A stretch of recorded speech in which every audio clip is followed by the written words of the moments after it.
वर्णविकाशन बद कवरी हरि प्राण आवरण मंडिता हरिरस पंडिता तिलक शोभित बाला आभरण मंडित पंडित हरिरस पंडित तिलक सुशोभित बाला कांचुली कछादिता सत्यमानि मंडिता कजिवल नयन निरसाला संशुलिका पंडित कजनयनीर्काल रमणी शिरोमणि वृषभानुनंदनी नीलवसना परिधाना रमणी शिरोमणि वृषभानु नंदनी नीलवसन परिधान सकल तजया से राधा चराने सतजिया से राधा चराने दासी है बाज परमयताने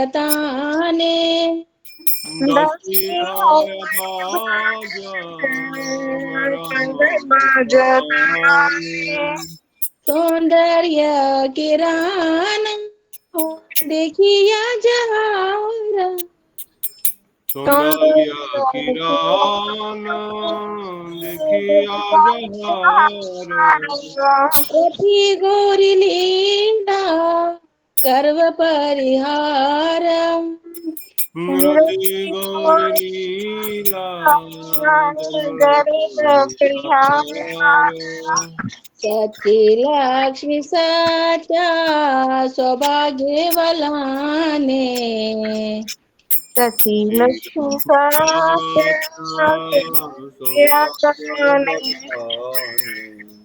पराजित हाया जहार चरण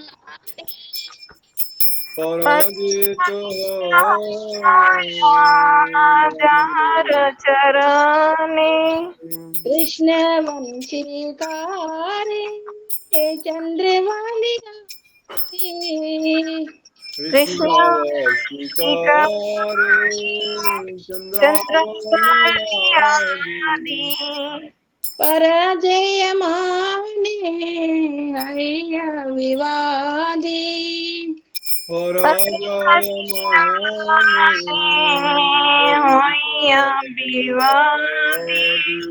रमणी शिरोमणि वृषभानुनंदनी नीलवसना परिधाना रमणी शिरोमणि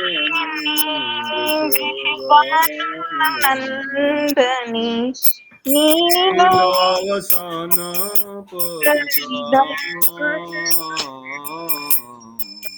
हृदय राजा चरण प्रिया हरिदैत्य चरण प्रयासी बखती विनोद श्री गोद्रुमवासी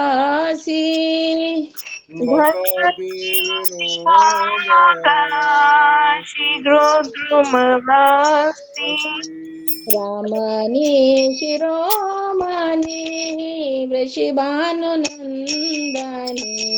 नीलवसन परिधान रमणी शिरोमणि वृषभानुनंदनी नीलावसन परिधान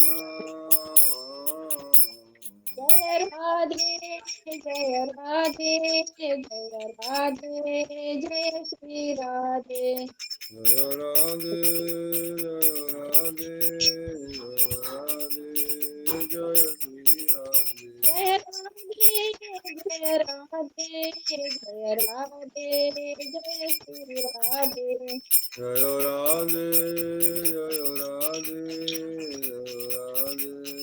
जय श्री राधे जय वृषभानुनंदनी राधे राधे वृषभानुनंदनी राधे राधे जय वृषभानुनंदिनी राधे राधे वृषभानुनंदिनी राधे राधे गोविंद नंदनी राधे राधे कामन मोहिनी राधे राधे राधे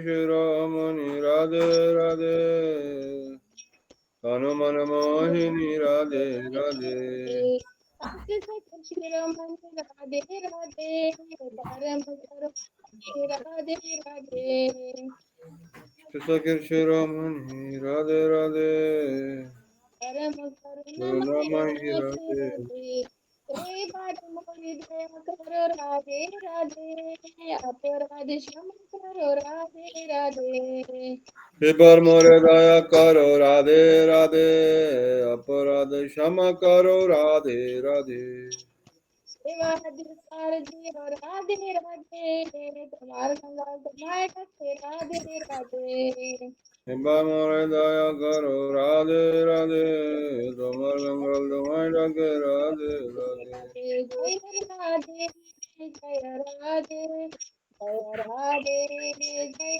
श्री राधे जय राधे राधे जय राधे जय श्री राधे हरे कृष्णा कृष्णा कृष्ण हरे हरे हरे राम राम राम हरे हरे कृष्ण हरे कृष्ण कृष्ण कृष्ण हरे हरे हरे राम राम राम हरे हरे हरे कृष्णा कृष्ण कृष्ण हरे हरे हरे राम राम राम हरे हरे कृष्ण कृष्ण कृष्ण हरे हरे हरे राम राम राम हरे हरे हरि बोल हरि बोल हरि बोल हरि बोल निताय गौरा हरि बोल हरि बोल हरि बोल हरि बोल हरे कृष्णा प्रभु जी दंडवत प्रणाम हरे कृष्णा गौर प्रेमानंदे हरि हरि हरि हरि हरि बोल बोलो श्री राधा रानी की जय। बहुत सुंदर भजन। रमणी शिरोमणि वृषभानुनंदनी नील वसन परिधान।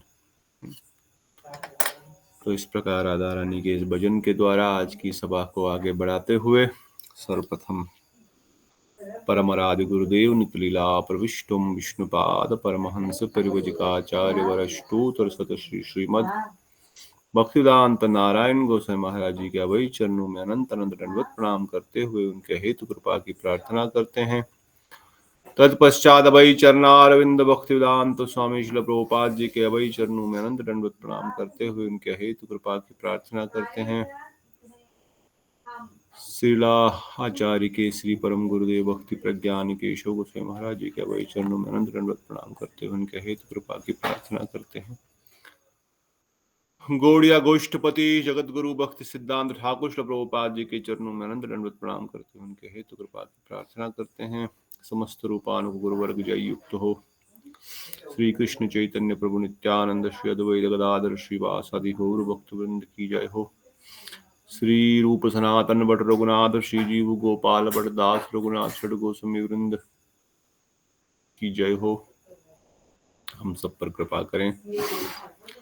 श्री श्री राधा गोविंद ललिता विशाखा जू समस्त सखी वृंद समस्त मंजरी वृंद हम सब पर कृपा करें, प्रेम भक्ति प्रदान करें। अपनी हेतु कृपा सेवा प्रार्थना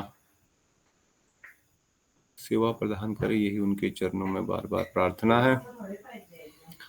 और एकत्रित भक्तवृंद, शीला दीदी, नीता दीदी, बीटा दीदी, रेवती दीदी, दंडवत प्रणाम। श्याम सुंदर प्रभु, हरे कृष्ण प्रभु जी, दंडवत प्रणाम। खुशी दीदी, मोहन प्रभु जी, दीक्षा दीदी, दंडवत प्रणाम।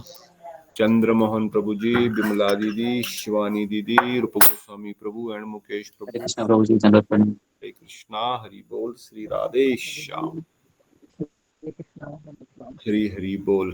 तो कल हम लोगों ने Radha Rani the supreme shelter ग्रंथ से पढ़ रहे हैं, और साथ में हमने परम पूज्य लास्ट में श्रील भक्ति वेदांत भागवत महाराज जी के शुभ आविर्भाव तिथि पर थोड़ा सा गुणगान किया, अपना शब्द पुष्पांजलि अपनी वाणी को शुद्ध करने के लिए और अपना कल्याण करने के लिए वैष्णवों का गुणगान किया।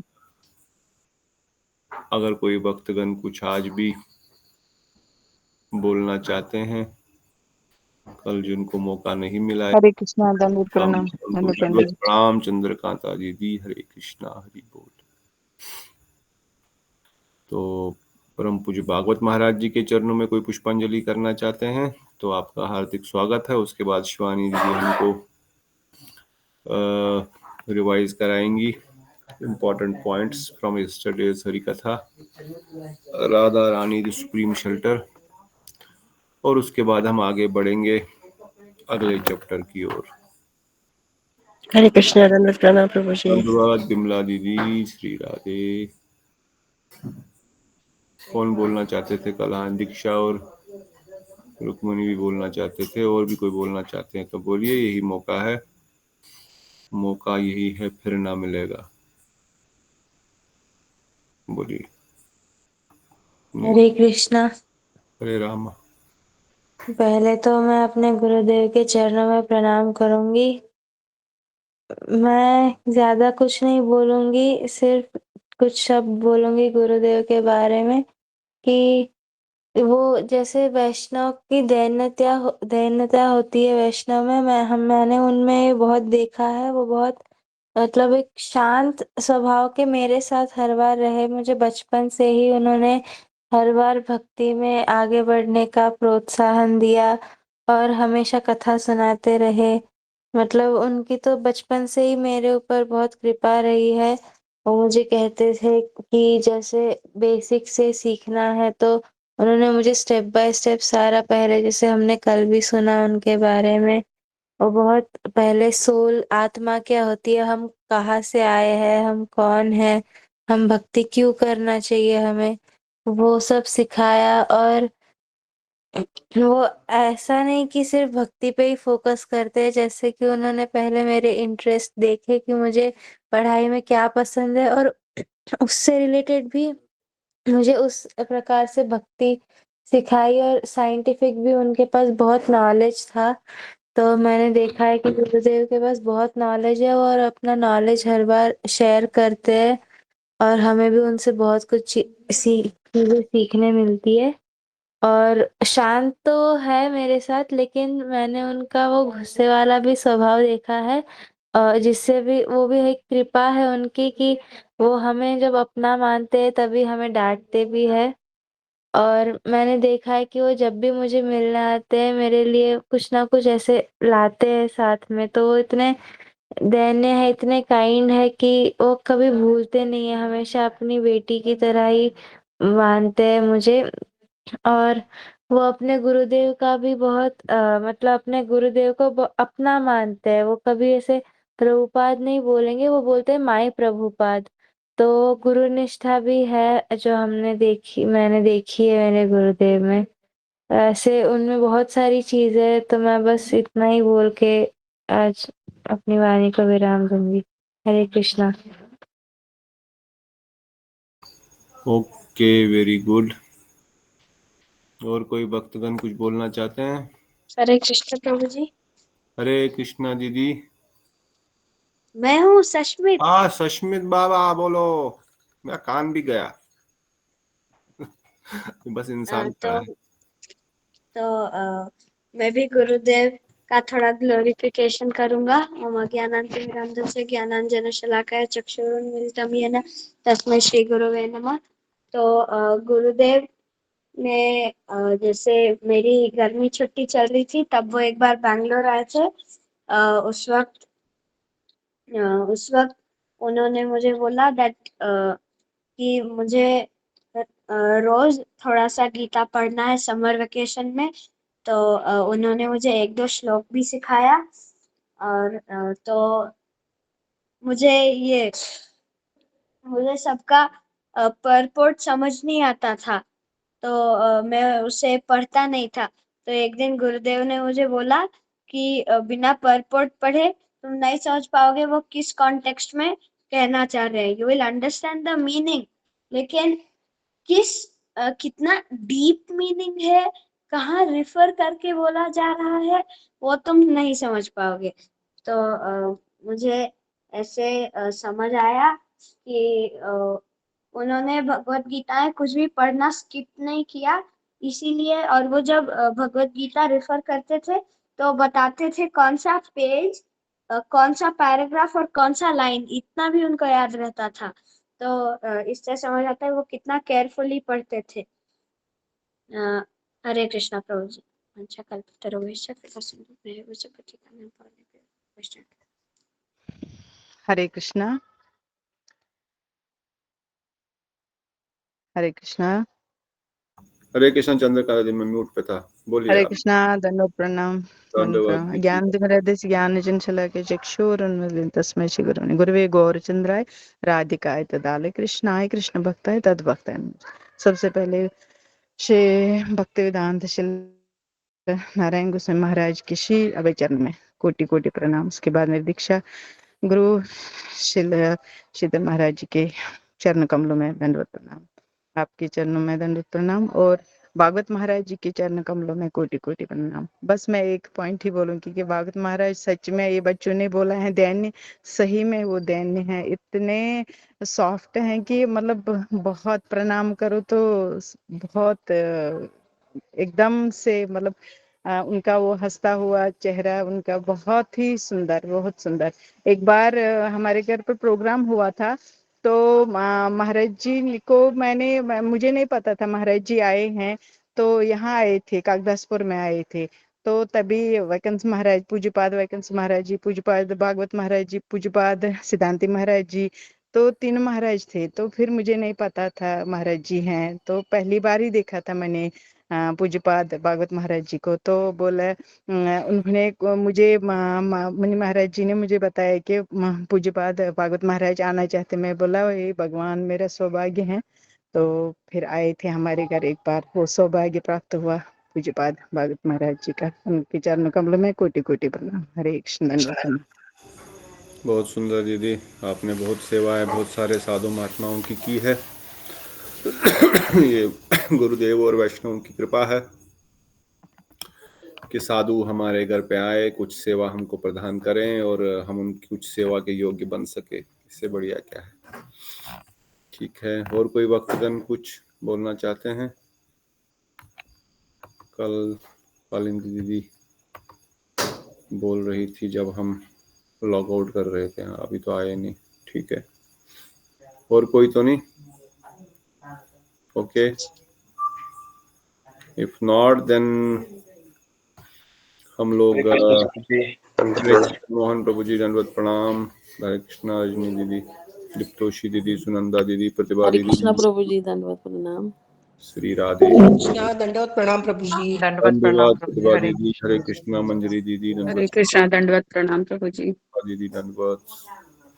हरे कृष्ण प्रभु जी, दंडवत प्रणाम। दंडवत। श्री राधे। अद्वैत प्रभु दंडवत प्रणाम। हरे अद्वैत कृष्ण प्रभु दीजिए। जी। श्री राधे। हरे कृष्ण प्रभु जी, दंडवत प्रणाम। हरे कृष्णा दंडवत प्रणाम प्रभु जी। धन्यवाद। श्री राधे। कुछ बोलना चाहता था और कोई?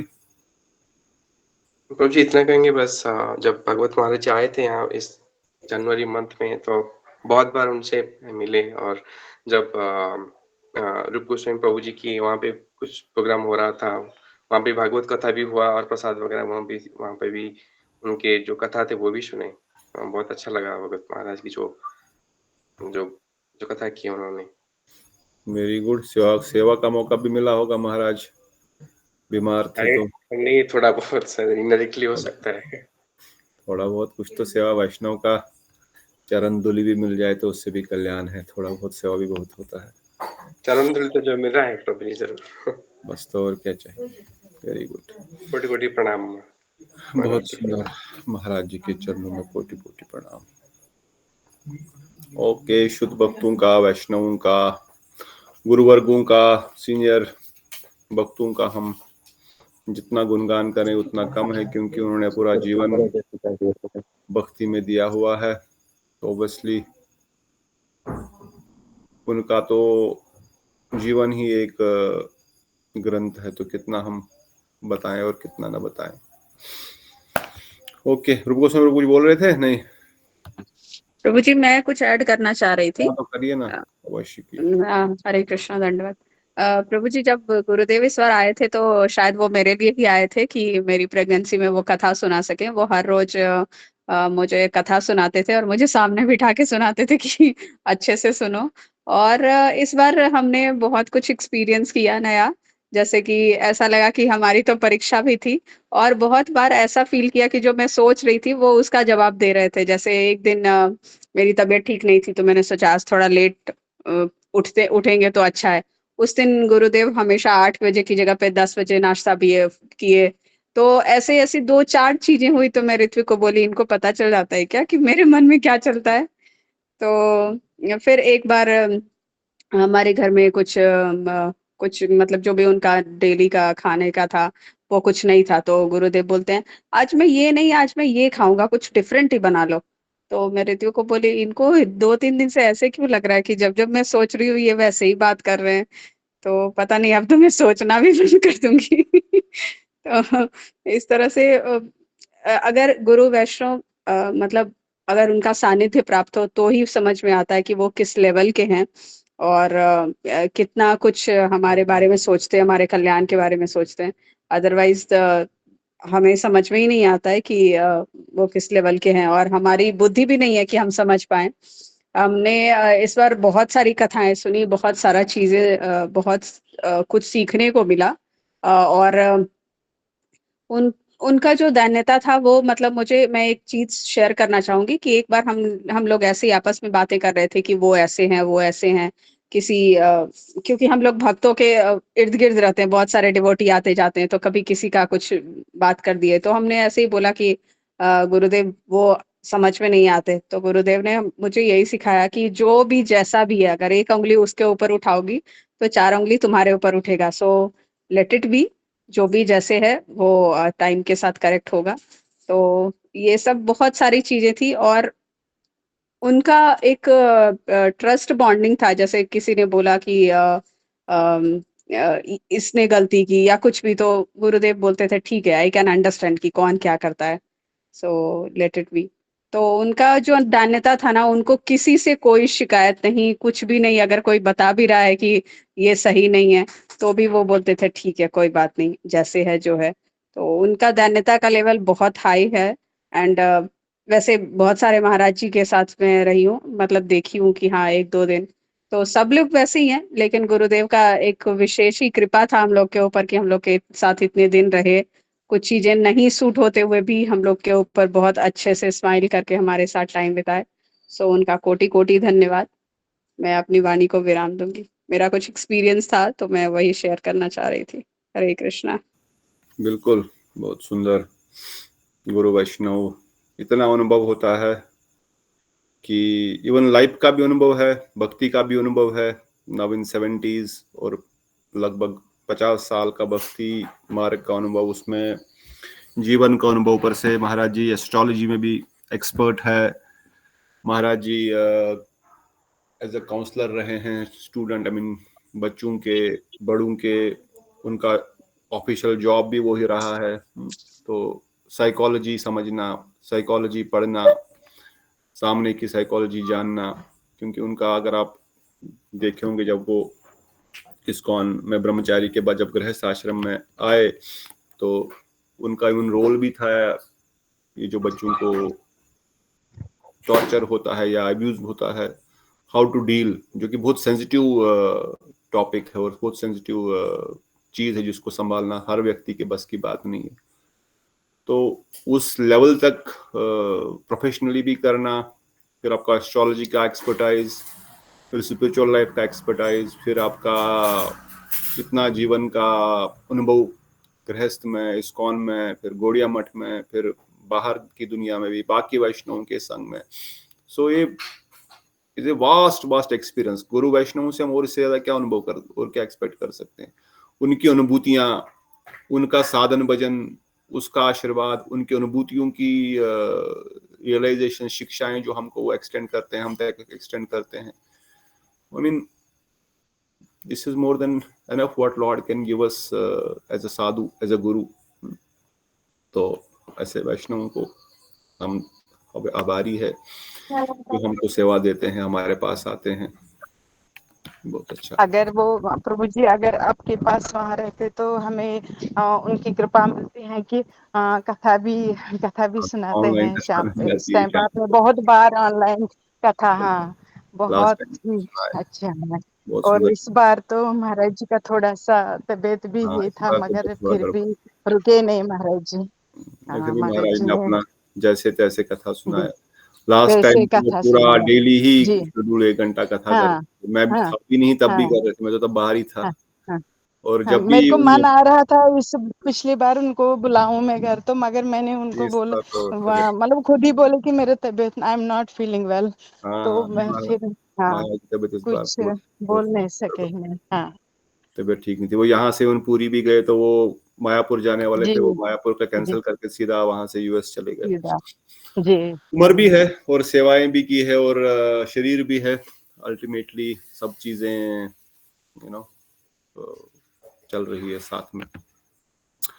परंतु अच्छा है जिसको जब भी मौका मिले सेवा करने का, किसी भी वैष्णव का, कि नहीं गुरु वैष्णव का भी, तो ये हमारे लिए एक एसेट है। प्रभुपाद जी के शिष्यों का अभी कहाँ, बहुत कम है। और जब हम स्टार्टिंग में मठ से जुड़े तो तब जगत गुरु भक्ति सिद्धांत प्रभुपाद जी के भी बहुत कम शिष्य थे। आई थिंक 5 या 6 शिष्य उस समय थे जगत में, पर हमने कभी सोचा नहीं चलो दर्शन करेंगे। ठीक है, दर्शन कर भी लिया, पर ये भावना नहीं आई, ऐसा वैष्णवता का, वैष्णव तत्व का पता नहीं था। वैष्णवता होती क्या है, वैष्णव की सेवा का क्या वैल्यू है। इवन भले ही जानते थे वैष्णव से भक्ति मिलती है, वैष्णव से कृष्ण प्रेम मिलता है, पर ये शब्द जानने से और इसका रियलाइजेशन और उसका इसमें दृढ़ श्रद्धा होना 2 अलग अलग वस्तु है। हम में से आज बहुत सारे भक्त यहाँ पर, ये हमने कई बार सुना, वैष्णव पद जूली, वैष्णव पद जल, वैष्णव उच्चिष्ट, ही 3 भक्त रबल, वैष्णव गुणगान ताहे जीव रत्रान, गुणगान करने से आपका कल्याण होगा, समस्त कष्ट कटेंगे, उनका चरण धूलि लो। सुन भी रहे हैं, हमने भी कई बार सुना था, मगर इस शब्द में दृढ़ विश्वास नहीं आता है। भगवान के प्रति श्रद्धा तो रहती है कनिष्ठ अधिकारी की, पर वैष्णव के प्रति कनिष्ठ अधिकारी की उतनी श्रद्धा नहीं है जितनी भगवान में श्री विग्रह में है। यही तो कनिष्ठ अधिकारी का लक्षण है। अगर उसको वैष्णव में उतनी श्रद्धा है जितनी भगवान में उसकी श्रद्धा है, श्री विग्रह में उसकी श्रद्धा होगी, तो कनिष्ठ से मध्यम न हो जाए, तो सीधा ही उसका अधिकार बढ़ जाएगा। तो इसलिए कनिष्ठ अधिकारी होने के कारण भले ही हमको मौका था उस समय जब हम भक्ति मार्ग से जुड़े, मगर हमने उस मौके को इतना फायदा लिया नहीं। उन वैष्णवों का चलो दर्शन किया, कईयों का दर्शन किया, मगर अब दर्शन है, ऐसे महाभागवत अवेलेबल है, तो यार समय उनके साथ बिताओ, थोड़ा बैठो, थोड़ा कुछ भी सेवा कर लो। पर उतना वैल्यू अंडरस्टैंडिंग नहीं थी, तो वी लॉस्ट दैट। फिर गुरुदेव जैसे शुद्ध भक्त, परम पूज्य भक्ति विज्ञान भारती महाराज जैसे शुद्ध भक्तों का जो सानिध्य प्राप्त हुआ, चाहे बेंगलोर में चाहे पुरी में, तो थोड़ा थोड़ा कथा सुनते सुनते 10, 12, 15, 20 साल हो गए थे भक्ति मार्ग में आते आते। तब पता लगा था वैष्णवता क्या है। तब ऑफिस से छुट्टी मार करके, बंक मार करके, कैसे भी भारती महाराज जी आए हैं भगवान प्रभु के घर में, चलो पहुंच जाओ, या कहीं और पे पहुंचे, चलो पहुंच जाओ। चाहे गाड़ियां हमारे पास उन दिनों तो पता नहीं बाइक भी थी कि नहीं, बसों में धक्के खा करके इस बस में उस बस में, फिर पैदल चल के, फिर क्या क्या कैसे कैसे, but then we realise some value, ये वैष्णव का दर्शन, इनकी सेवा, इनका कथा की क्या वैल्यू है। तब फिर ये नहीं देखा कि आज छुट्टी लेनी पड़ेगी या बसों में कौन जाएगा धक्के खा करके, 10 मतलब कहाँ हम श्रीनगर में रहते थे और कहाँ भवानंद प्रभु का घर एंड ऑफ बेंगलोर क्या है वो जयनगर से भी आगे। तो इसलिए कहने का तात्पर्य है कि जब थोड़ा सा अधिकार होता था तब हम सेवा और दर्शन के लिए लालायित प्रयास भी करते हैं। तो जब मौका मिले हम तो अभी इसकी अधिकार नहीं है कि हम समझ पाए कि इसकी कितनी वैल्यू है और इसका कितना हमारे लाभ होगा, परंतु अगर विश्वास रखें आप गुरुवर्गों के वचनों में, शास्त्र वचनों में, तो जब भी मौका मिले वैष्णव सेवा का, कैसी किसी प्रकार की भी हो, छोटी मोटी, परम पूज्य भक्ति विज्ञान भारती महाराज कहते हैं उसको पहले करो, दौड़ दौड़ के करो। क्या पता कल वो मौका मिले न मिले। वो अपने जीवन से खुद उदाहरण देते थे।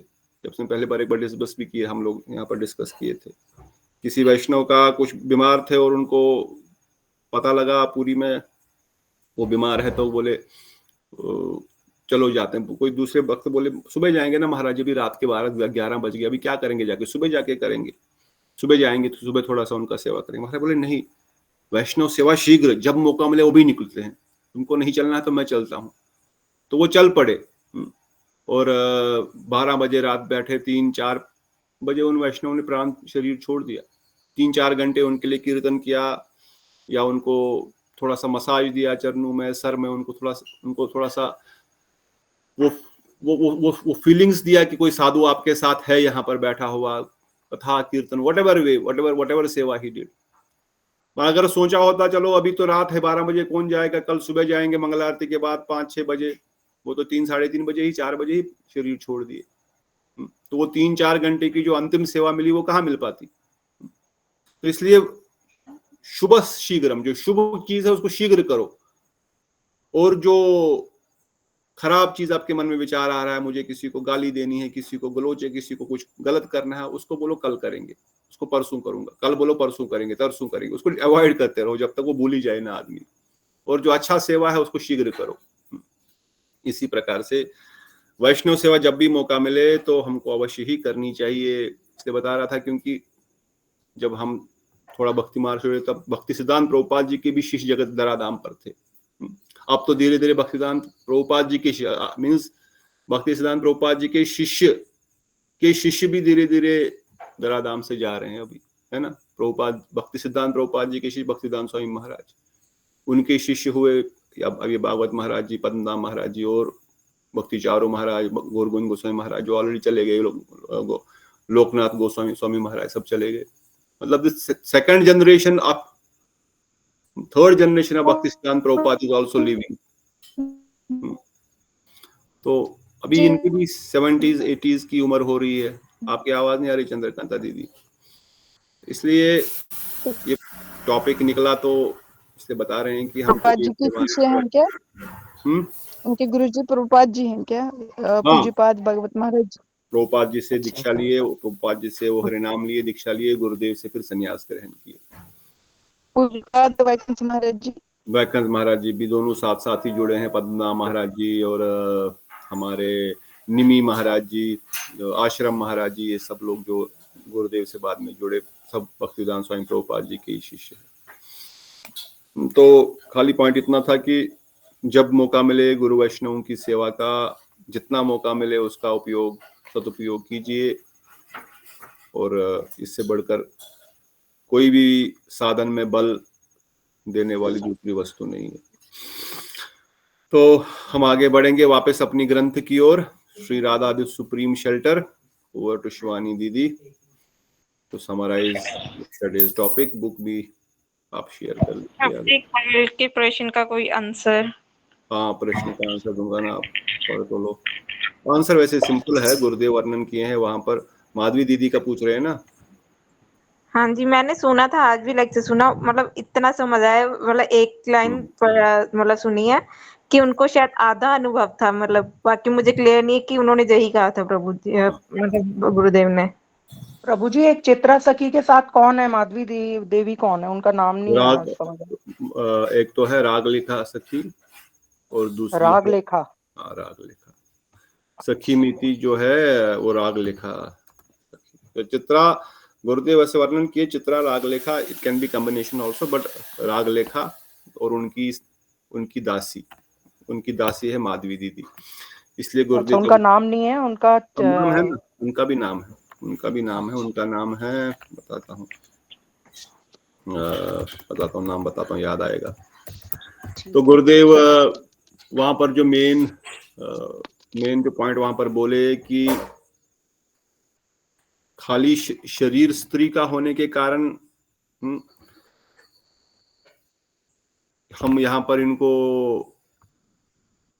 ये नहीं कह रहे हैं कि ये आधा है, नहीं, परंतु उनका जो स्वरूप में जो सेवा है और जो महाप्रभु की लीला में जो सेवा है वह पूर्ण नहीं है, वो आदि है। तो वह आदि होने के कारण उनको आधा ही परिकर बताया गया। तो this is only reason, very simple reason, nothing complicated. जो उनकी सेवा है महाप्रभु की लीला में और जो उनका राधा कृष्ण की लीला में भी जो उनका रस में और सेवा में अधिकार है वह पूर्ण रूप से नहीं था, इसलिए आधा अधिकार। और आधा इसलिए कई लोग क्यों बोलते हैं स्त्री का शरीर है और इसलिए आधा है, वो इसलिए भी बोलते हैं क्योंकि स्त्री के शरीर में वो सन्यासी की इतना क्लोज सेवा नहीं कर सकती जितना सखी माइती कर पाए, जितने स्वरूप दामोदर कर पाए, जितने राय रामानंद प्रभु कर पाए।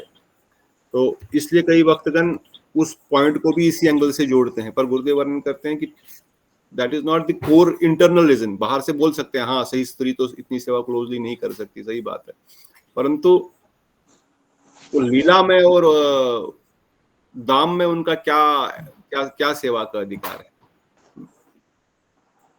अगर इवन महाप्रभु की लीला में भी सखी माइती ही है, सखी माइती तो पुरुष है, माधवी दीदी ही है, तो दियर वहां पर इतना क्लोज सेवा नहीं कर सकती क्योंकि वहां पर भी उस स्त्री शरीर में ही है।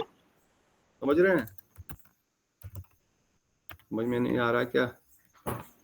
आ रहा है प्रभु जी, थोड़ा हाँ, स्त्री शरीर मतलब वो बाह्य कारण आप बोल रहे हैं ना? बाह्य कारण। तो और वो क्योंकि सेवा में अधिकार नहीं है पूर्ण रूप से, इसलिए वो आधा उनको कहा गया। ठीक है, we'll come to question answers again in the end, last आज तो टाइम ज्यादा हो गया, कल लेंगे क्वेश्चन आंसर और our सर्टिफिकेट्स एंड प्राइजेस। कल से क्वेश्चन आंसर शुरू। आज शिवानी दीदी summarise the what we stated yesterday. तो ठीक है प्रभु जी, मैं थोड़ा सा जो कल हमने पढ़ा उसको समराइज करती हूँ। कल हमने Shri Radha the supreme shelter में राधा रानी के 3 पहलू के बारे में पढ़ा कि राधा रानी के 3 प्रकार मतलब पहलू है। एक तो वृषभानुनंदिनी राधा जो कि हमेशा श्री कृष्ण के साथ नित्य लीला करती है, अष्टपहर दिन के 8 समय कुछ ना कुछ लीला करती है कृष्णा के साथ, श्री ब्रजेंद्र श्री कृष्ण के साथ। और उनमें जो विरह होता है वो भी 4 पार्ट्स में होता है, 4 कंडीशंस में होता है। मान की अवस्था में, पूर्व अनुराग की अवस्था में, प्रवास की अवस्था में और प्रेम विचित्र की अवस्था में। तो वो वृषभानुनंदिनी राधा, और वो कभी भी ब्रज से कभी भी बाहर नहीं जाती, ब्रज को छोड़ के नहीं जाती। और दूसरे है विजोगनी राधा। विजोगनी राधा जब कृष्ण जी वृंदावन को छोड़कर मथुरा जब द्वारका चले जाते हैं तो उस समय जो राधा रानी की कृष्ण के स्मरण में जो विरह की दशा होती है, जो हमने उद्धव क्यारी में भ्रमर गीत में सुना है श्रीमद् भागवतम में, वो विजोगनी राधा है जो कृष्ण के विरह में राधा रानी की अवस्था होती है, जहाँ पर वो कहते कि जहाँ पर राधा रानी अपनी शुद्ध बुद्ध खो देती है, उनको होश ही नहीं कुछ रहता और हमेशा कृष्ण के विरह में रहती है, वो विजोगनी राधा। और समजोगनी राधा जब कृष्ण जी कुरुक्षेत्र में आते हैं सूर्य ग्रहण के टाइम और ब्रजवासी भी सूर्य ग्रहण के आते हैं, तो राधा रानी कृष्ण को मिलने के लिए जब कुरुक्षेत्र में जब वो ब्रज छोड़ती है, तो ब्रज छोड़कर जब कुरुक्षेत्र जाती है कृष्ण को मिलने के लिए और उनको वापस लेने के लिए जाती है, तब वो है संजोगनी राधा, जब राधा कृष्ण का आपस में मिलन होता है कुरुक्षेत्र में। और जो संजोगनी राधा है वो ही केवल ब्रज छोड़कर जाती है। विजोगनी राधा और वृषभानुनंदी राधा कभी भी ब्रज छोड़कर नहीं जाती। कल हमने मतलब ये पढ़ा था। और इसी तरह हमने महाप्रभु चैतन्य महाप्रभु के 3 एस्पेक्ट सुने थे। एक तो जैसे वृंदावन का हमने 3 धाम के बारे में सुना था, प्रकट लीला, अप्रकट लीला और दृश्यमान धाम। वैसे ही चैतन्य महाप्रभु का जो मायापुर नवदीप मायापुर धाम है, उनके भी 3 एस्पेक्ट है, प्रकट, अप्रकट और दृश्यमान। प्रकट जब 500 वर्ष पहले चैतन्य महाप्रभु अपने पार्षदों के साथ जहाँ पर लीला करने आए थे, जहाँ पर उन्होंने जन्म ग्रहण करा, संन्यास वगैरह लिया, संकीर्तन करा, अपनी मतलब बाल लीलाएं करी, फिर छोड़कर पूरी गए, फिर सबको भक्त मतलब सबको कृष्ण भक्ति प्रदान करने के लिए आए थे, वो प्रकट लीला थी। अप्रकट वो आध्यात्मिक जगत में, जैसे जहाँ पर गोलोक वृंदावन है उसके पास ही श्वेतदीप धाम है। वहां पर जैसे हमने सुना था कि विजेंद्र नंदन श्री कृष्ण प्रकट लीला में तो जन्म ग्रहण करते हैं, वो द्वारका छोड़कर चले जाते हैं और मतलब गोपियों का विवाह वगैरह सुनते हैं।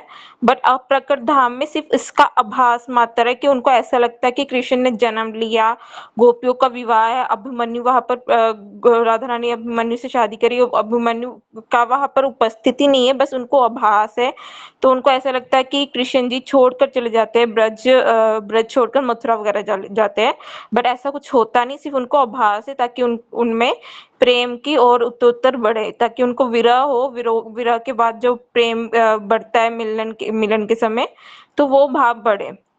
तो उसी प्रकार चैतन्य महाप्रभु इस प्रकट धाम में जन्म ग्रहण करते हैं, संन्यास ग्रहण करते हैं, बट जो उनकी अप्रकट लीला में वो कभी भी उनका जन्म नहीं होता, संन्यास ग्रहण नहीं करते, वो कभी भी नवदीप छोड़कर नहीं जाते।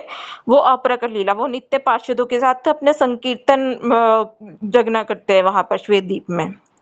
और इसी प्रकार दृश्यमान जगत, जब चैतन्य महाप्रभु पार्षदों को छोड़कर चले गए, अभी इस टाइम जो हम नवदीप मायापुर को देखते हैं, और जहाँ पर वो दृश्यमान मतलब नवदीप है, ये सुना। और हमने सुना कि जैसे राधा रानी के 3 पहलू है, ऐसे चैतन्य महाप्रभु के भी 3 पहलू है।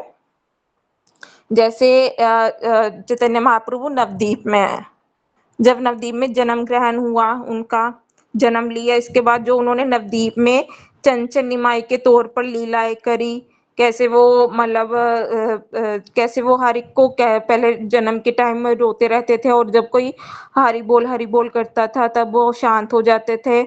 और कैसे उन्होंने बाकी सब लीलाएं करी, कैसे सच्ची माता को सिखाया, और कैसे वो ब्राह्मणों को मतलब जमुना में जाते, सच गंगा में जाते थे, और कैसे वो जो ब्राह्मण है जो जिसमें हरि भक्ति नहीं है, उनका वो लंगोट वगैरह खींच देते थे। कैसे वो कन्याओं को कहते थे कि मेरी पूजा करो, शिव पार्वती की पूजा नहीं मत करो, और मेरी पूजा करोगे तुम्हें अच्छा वर मिलेगा। उनकी सभी चीजें खा लेते थे, जो चंचल लीलाएं करते थे, कैसे विद्या विलास की लीला करते थे, हर एक को चैलेंज करते थे कि तुम चैलेंज करो कि इस पॉइंट के बारे में बताओ, और फिर उसको मतलब हरा देना। फिर मतलब ऐसी ऐसी चंचल लीलाएं जो करते थे नवदीप में, वो प्रत्येक दिन कुछ नित्य नमायमान लीलाएं करते हैं। तो वो एक चंचल निमाई के रूप जो महाप्रभु का स्वरूप है नवदीप में, जब उन्होंने संन्यास ग्रहण नहीं करा, वो एक चंचल निमाई, वो चंचल निमाई कभी भी नवदीप जैसे वृषभानुनंदिनी राधा और ब्रजेंद्र नंदन श्याम सुंदर श्री कृष्ण और जो ब्रज के बलराम जी है, कभी भी ब्रज छोड़कर नहीं जाते। जो जाते हैं वो वासुदेव श्री कृष्ण है या फिर वासुदेव बलराम है। उसी प्रकार जो निमाई है, गौरहरि है, वो कभी भी नवदीप छोड़कर नहीं जाते। नवदीप छोड़कर जाते जो उनका एक प्रकाश है, जिन्होंने संन्यास ग्रहण करा है चैतन्य महाप्रभु के रूप में, वो नवदीप छोड़कर पुरी में जाते हैं। तो जो छोड़कर प्रभु मतलब पुरी में जाते हैं, पुरी में जैसे हमने जो संजोगनी राधा का विजोगनी राधा का सुना है, तो पुरी में वो कौन सी लीलाएं करते हैं? पुरी में हमेशा ही विरह में रहते हैं वो, क्योंकि महाप्रभु कौन है? स्वयं श्री कृष्ण है जो राधा रानी की अंकांति और भाव को लेकर आए हैं, ताकि वो समझ सके कि राधा की जो प्रेम की क्या महिमा है, वो कृष्ण के क्या स्वरूप की माधुरी है, और राधा रानी कृष्ण को देखकर क्या मतलब महसूस करती है, कृष्ण में ऐसा की क्या चीज है जो राधा रानी को भी मनमद कर लेता है। हर एक भक्त मतलब उनके क्या स्वरूप है कि राधा रानी इस विरह की दिशा में इतना आगे चली जाती है। तो महाप्रभु वो आस्वादन करने के लिए आए थे, तो वो आस्वादन उन्होंने पूरी धाम में करा, जो जब वो हमेशा कृष्ण के विरह में रहते थे। तो जो विरह महसूस करा वो पूरी धाम में करा। वो महाप्रभु का जो रूप था, जैसे विजोगनी राधा का, वो चैतन्य महाप्रभु का जो विजोगनी वाला रूप था, वो पूरी धाम में है। और जो समजोगनी राधा, जब राधा कृष्ण कुरुक्षेत्र में मिले थे, ऐसे ही जब चैतन्य महाप्रभु साउथ इंडियन दक्षिण भारत की यात्रा करने गए, जब वो वहां पर रामानंद राय से मिले, क्योंकि जब रामानंद राय स्वयं विशाखा सखी है और चैतन्य महाप्रभु राधा रानी की अंकांति और भाव को तो लेकर आ गए, बट राधा रानी के उस भाव को वो समझ नहीं पा रहे थे। तो उसके लिए उस भाव को समझने के लिए उनको सखी, और जो हमेशा राधा रानी के साथ रहती है, जिनका भाव राधा रानी के जैसा है, तो उनकी मतलब चाहिए थी, उनकी सहायता चाहिए थी। इसलिए रामानंद राय से वहां पर मिले। जैसे हमने राय रामानंद का संवाद सुना था, तो जो उन्होंने संवाद सुना और उनको जो ज्ञान मिला कि राधा कृष्ण का क्या भाव है और क्या उनकी पराकाष्ठा है, वो महाप्रभु का जो स्वरूप है, रसराज महास्वरूप, जो उन्होंने राय रामानंद को उस टाइम दिखाया था, वो महाप्रभु का संजोगनी महाप्रभु जैसे मिलन हुआ है, वो एक स्वरूप है। जैसे राधा रानी के 3 रूप है, ऐसे महाप्रभु के 3 रूप है। तो कल हमने मतलब ये पढ़ा था। अगर किसी को इसमें कंफ्यूजन है तो बता सकता है। अगर कुछ और पॉइंट कवर करना चाहते हो तो प्रभु जी। हरे कृष्णा दीदी, मेरे को सुनाने दीदी, और राधा रानी के कौन से 3 रूप है? मेरी आवाज क्लियर नहीं थी? मैं क्या मेरी आवाज क्लियर नहीं थी? क्लियर नहीं आ रही? नहीं, आवाज तो आ रही थी, मैंने राधा रानी के 3 रूप है, वृषभानु नंदिनी राधा, समजोगनी राधा और विजोगनी राधा। वृषभानु नंदिनी राधा जो कृष्ण के साथ नित्य लीला करती है, जब वो ब्रज को कभी छोड़कर नहीं जाती, हमेशा कृष्ण के साथ दिन के 8 पहर मतलब एक दिन को हम 24 घंटों में बांट लेते हैं, और उस 24 घंटों को 3-3 घंटे की लीला में बांट लेते हैं, और हमेशा जो नित्य लीला करते रहते हैं राधा कृष्ण एक साथ, वो ब्रज में जो लीलाएं करते हैं, वो वृषभानु नंदिनी राधा। और जब कृष्ण जी मतलब हमने सुना है कि जब वो मथुरा चले गए थे, इसके बाद ब्रजवासियों का क्या हाल हो गया था, और राधा रानी की क्या दशा था कृष्ण के जाने के बाद क्या कैसे वो विरह को महसूस कर रही थी। जैसे हमने उद्धव की आदि में ब्रह्मर गीत के बारे में सुनते हैं, कैसे उनकी दशा होती है और कैसे कैसे वो भाव को प्रकट करती है राधा रानी, कैसे ब्रह्मर से बात करती है कि वो चलिए कृष्ण चला गया, राधा रानी की सुध बुद्ध नहीं है, हर एक को जो भाव प्रकट करती है। मतलब वो विरह की अवस्था जो कृष्ण के जाने बाद हुई थी राधा रानी की, वो विजोगनी राधा। और तीसरा पॉइंट संजोगनी राधा, जब राधा कृष्ण कृष्ण जी कुरुक्षेत्र में आते हैं, और राधा रानी भी कुरुक्षेत्र में कृष्ण से मिलने जाती है सूर्य ग्रहण के टाइम। सब ब्रजवासी कृष्ण से कुरुक्षेत्र में एक बार मिलने के लिए जाते हैं ना, उस टाइम राधा कृष्ण का जब ब्रज को छोड़कर राधा रानी जाती है, उस टाइम जो राधा कृष्ण का मिलन कुरुक्षेत्र में होता है, वो उनका समजोगनी राधा का स्वरूप है। अच्छा अच्छा अच्छा अच्छा। जय राधा रानी के 3 पहलू है, उसी प्रकार चैतन्य महाप्रभु के 3 पहलू है। एक लीला जो उन्होंने नवदीप में करी, जो नवदीप को कभी छोड़कर नहीं जाते, चंचनी माई वाली लीला करी। एक पूरी धाम में जब उन्होंने सन्यास की लीलाएं करी, और जो हमेशा ही फिर वो कृष्ण के विरह में रहते थे, कृष्ण में विरह में जो पास टाइम्स जो लीलाएं करते थे, गंभीरा में रहते थे, हमेशा रोते रहते थे, कैसे उनके हमने सुना है कि अंग सिकुड़ के वो कछू के जैसे हो जाते थे उनके अंग, और कैसे वो कई बार उनके सारे अंग वो खोल देते थे, और कैसे उनके हाथ कितने कितने लंबे हो जाते थे। वो विरह जो महसूस करते थे, हमेशा गंभीरा में भागने की कोशिश करते थे, कितनी चोट लगा लेते थे छोटे से कमरे में। मतलब जो विरह उन्होंने महसूस करा पूरी में, वो महाप्रभु का जो विजोगनी राधा का हम कह सकते हैं, वो एक महाप्रभु का स्वरूप है। और उसी प्रकार जब राय रामानंद जी से उन्होंने संवाद करा था, कुछ दक्षिण भारत में राय रामानंद से राधा रानी के भाव को, उनकी महिमा को जानने के लिए वो गए थे। वो जो उन्होंने संवाद करा था उस टाइम जो उन्होंने महाप्रभु का स्वरूप था वो समजोमनी राधा वाला था। ठीक है दीदी। ठीक है, सबको समझ आ गया थे 3 पॉइंट? अगर समझ आ गया तो बोले हाँ, अगर समझ नहीं आया तो बोलेंगे प्रभु ना। जी मैंने तो 2 तो मिस किए हैं क्लास, तो अब दोनों प्लीज अगर क्लास वीडियो कुछ है तो वो शेयर कीजिए प्लीज। वीडियो है ना, श्याम सुंदर प्रभु रोज वीडियो डाल रहे हैं, कल भी डाला, आज भी डाला, कल के लेक्चर का भी, आज का कथा का भी। अभी कौन सा पेज पे हम पहुंचे? 1 मिनट प्रभु जी, देख कर बताती हूँ। अब पेज है 37, 15 नंबर पेज अगर बुक के अकॉर्डिंग देखी जाए, वहां से स्टार्ट करेंगे दामोदर व्रत से। पहला चैप्टर खत्म हो गया था ना? मतलब पहला पार्ट खत्म हुआ था, चैप्टर तो बहुत ही है, पहले में तो और पार्ट है। पहले चैप्टर का पहला पार्ट खत्म हो गया था। ये लेक्चर खत्म हो गया था 1998 का। हाँ जी, लेक्चर खत्म हो गया। ओके, किसी का कोई प्रश्न है तो पूछिए। 3 राधा रानी के स्वरूपों को आपने सुना और उसी कंपैरिजन में महाप्रभु के 3 स्वरूपों को भी आपने सुना।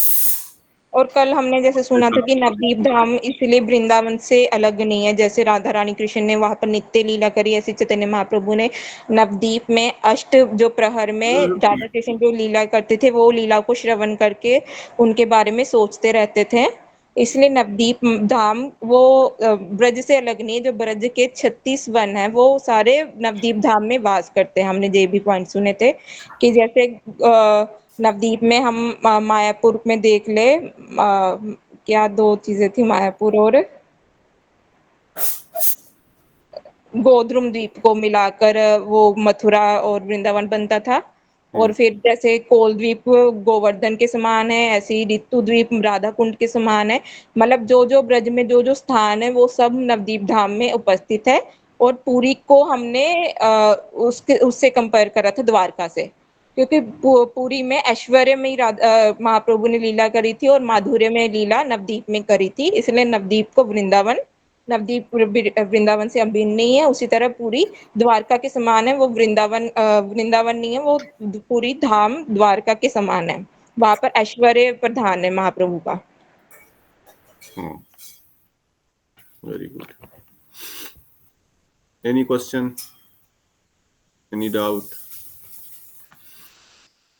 पहले आपने सुना दाम कितने प्रकार के हैं, किसको याद है?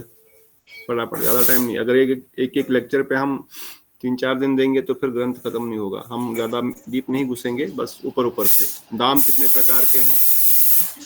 3 प्रकार के, प्रकट धाम, अप्रकट धाम और दृश्यमान धाम। ठीक है, राधा रानी के जो स्वरूप क्या बोलेंगे? अवस्था, स्वरूप ही कह सकते हैं हम, 3 प्रकार के स्वरूप। शब्द आया था? वृषभानु नंदिनी, वियोगिनी राधा और संजोगिनी राधा। ओके। महाप्रभु के बारे में, महाप्रभु के बारे में बोलते। प्रभु जी जो पूरी धाम में गंभीरा में जो विराम वो कर रहे थे, तो वो उसमें उस समय वियोगिनी राधा के भाव में थे। Very good. और जब जैसा भी दीदी ने ही बताया था कि राय रामानंद संवाद के समय जब वो उनका जो स्वरूप था महाप्रभु का, वो संयोगिनी राधा के भाव में था। ठीक है, और कोई पॉइंट इम्पोर्टेंट? और चैतन्य अभी कि जैसे उनके भी प्रकट, अप्रकट और दृश्यमान है, कि जो प्रकट जो कि पहले 500 वर्ष नवद्वीप में जितनी भी लीलाएं हुई हैं उनकी, बाल्य लीलाएं और सब संन्यास लीला, वो प्रकट उसमें है धाम में। और अप्रकट में जो कि वो आध्यात्मिक जगत है, जो कि अभी उन्होंने बताया कि श्वेताश्वर द्वीप। श्वेत द्वीप में, हाँ, तो वो अप्रकट रूप में है, जहाँ पर उनको संन्यास नहीं लेना पड़ता और ना ही जन्म होता है वहां पर उनका।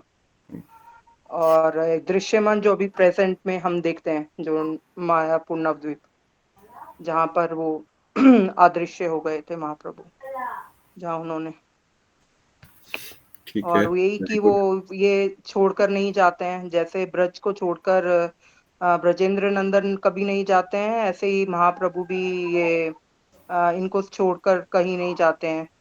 तो वो जो सन्यास जिन्होंने लिया था वही नवद्वीप, उनका जो अंश कह लें, रूप कह लें, वो ही नवद्वीप छोड़कर जाता है, जो कि पूरी हमने दक्षिण भारत की जिन्होंने यात्रा की। ऐसे ही जो कृष्ण है, ब्रजेंद्र नंदन छोड़ के नहीं जाते कभी भी ब्रज, जो भी लीला है वो वासुदेव कृष्ण या वासुदेव जो बलराम जी हैं उनके वो द्वारा होती है। Very good. तो आपने सुना धाम, भगवान श्याम सुंदर वृंदावन धाम की बात कर रहे हैं, वैकुंठ जगत की बात नहीं कर रहे हैं। वृंदावन धाम ही 3 प्रकार से प्रकाशित है। इस जगत में जहां पर हम लोग वृंदावन जाते हैं, और जो गोलोक वृंदावन धाम हमेशा ही रहता है, और जब इस जगत में भगवान लीला करते हैं। उसी प्रकार महाप्रभु, चैतन्य महाप्रभु भी ऐसे ही 3 धाम होंगे। बताओ, सेम कंपैरिजन नहीं कर सकते हम लोग। महाप्रभु के 3 धाम कैसे होंगे? जहाँ पहला तो प्रगट लीला वहाँ हुई, मतलब जहाँ उनका जन्म हुआ, उन्होंने संन्यास लिया और बाकी जो लीलाएं करी, मतलब 500 वर्ष पूर्व जब भी उनका असल में जन्म हुआ था, तो क्या बोलेंगे?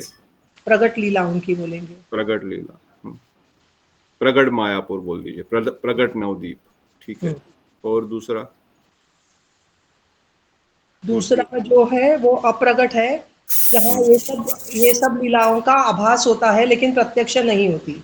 मतलब प्रत्यक्ष वहाँ उन्होंने जन्म नहीं लिया, ना ही संन्यास लिया, ना ही कोई लीलाएं करी, लेकिन फिर भी उनका आभास होता है। वो कहाँ पर है? श्वेतद्वीप में प्रभु जी। ये श्वेतद्वीप कहाँ है? मायापुर में ही है और कहाँ? गोलोक वृंदावन के कहाँ है? श्वेतद्वीप कहाँ है प्रभु जी?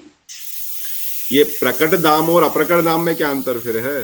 प्रकट धाम और अप्रकट धाम, चलो ठीक है, हम बोलेंगे कि जब भगवान प्रकट थे तो प्रकट धाम था, अभी भगवान प्रकट नहीं तो अप्रकट धाम हो गया।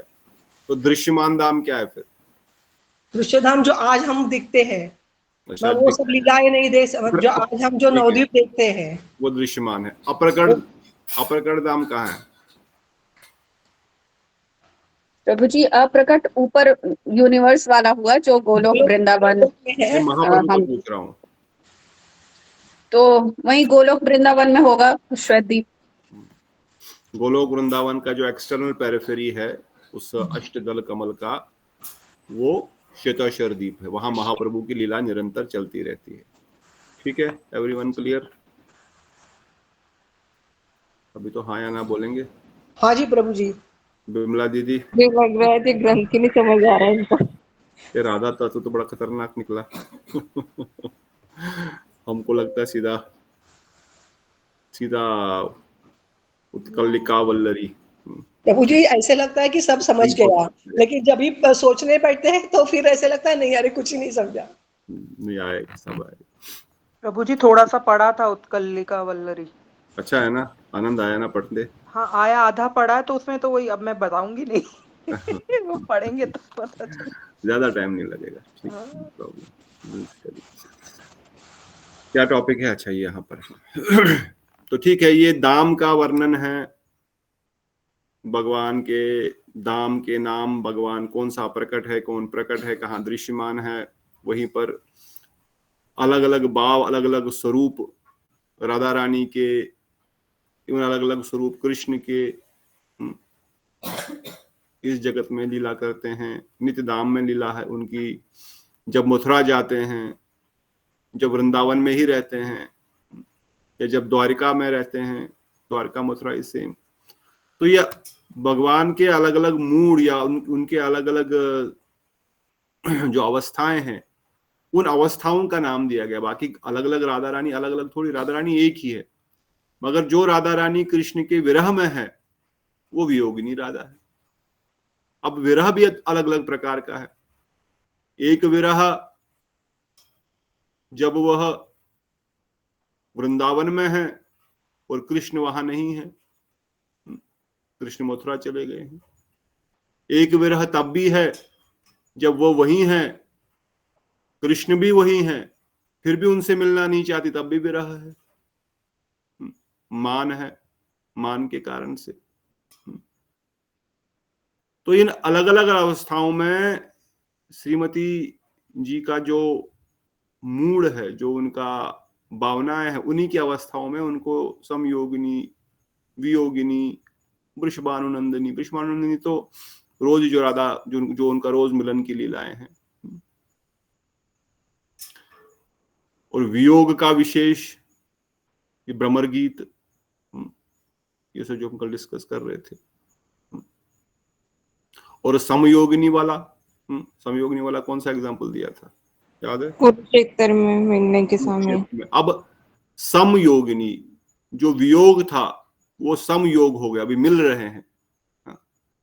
पर वहां मिल तो रहे हैं पर मिल थोड़ी पा रहे हैं, समझ रहे हैं बात को? वहां पर वियोग क्यों है? वहां पर तो कृष्ण सामने है, तो वहां पर वियोग क्यों है? समयोग, वहां पर तो वियोग नहीं होना चाहिए, पर वहां पर मिल तो रहे हैं, संयोग संभोग तो हो रहा है, संभोग इन द सेंस मिलन तो हो रहा है, परंतु उस मिलन में भी वियोग है, क्योंकि वहां पर मिल नहीं पा रहे, ना वहां वृंदावन है, ना वहां पर मयूर है, ना वहां पर गोवर्धन है, वहाँ वो आनंद ही नहीं, वहाँ ब्रजेंद्र नंदन नहीं है, वो वहां ब्रजेंद्र नंदन नहीं है, तो क्या वहां पर कहाँ पे है?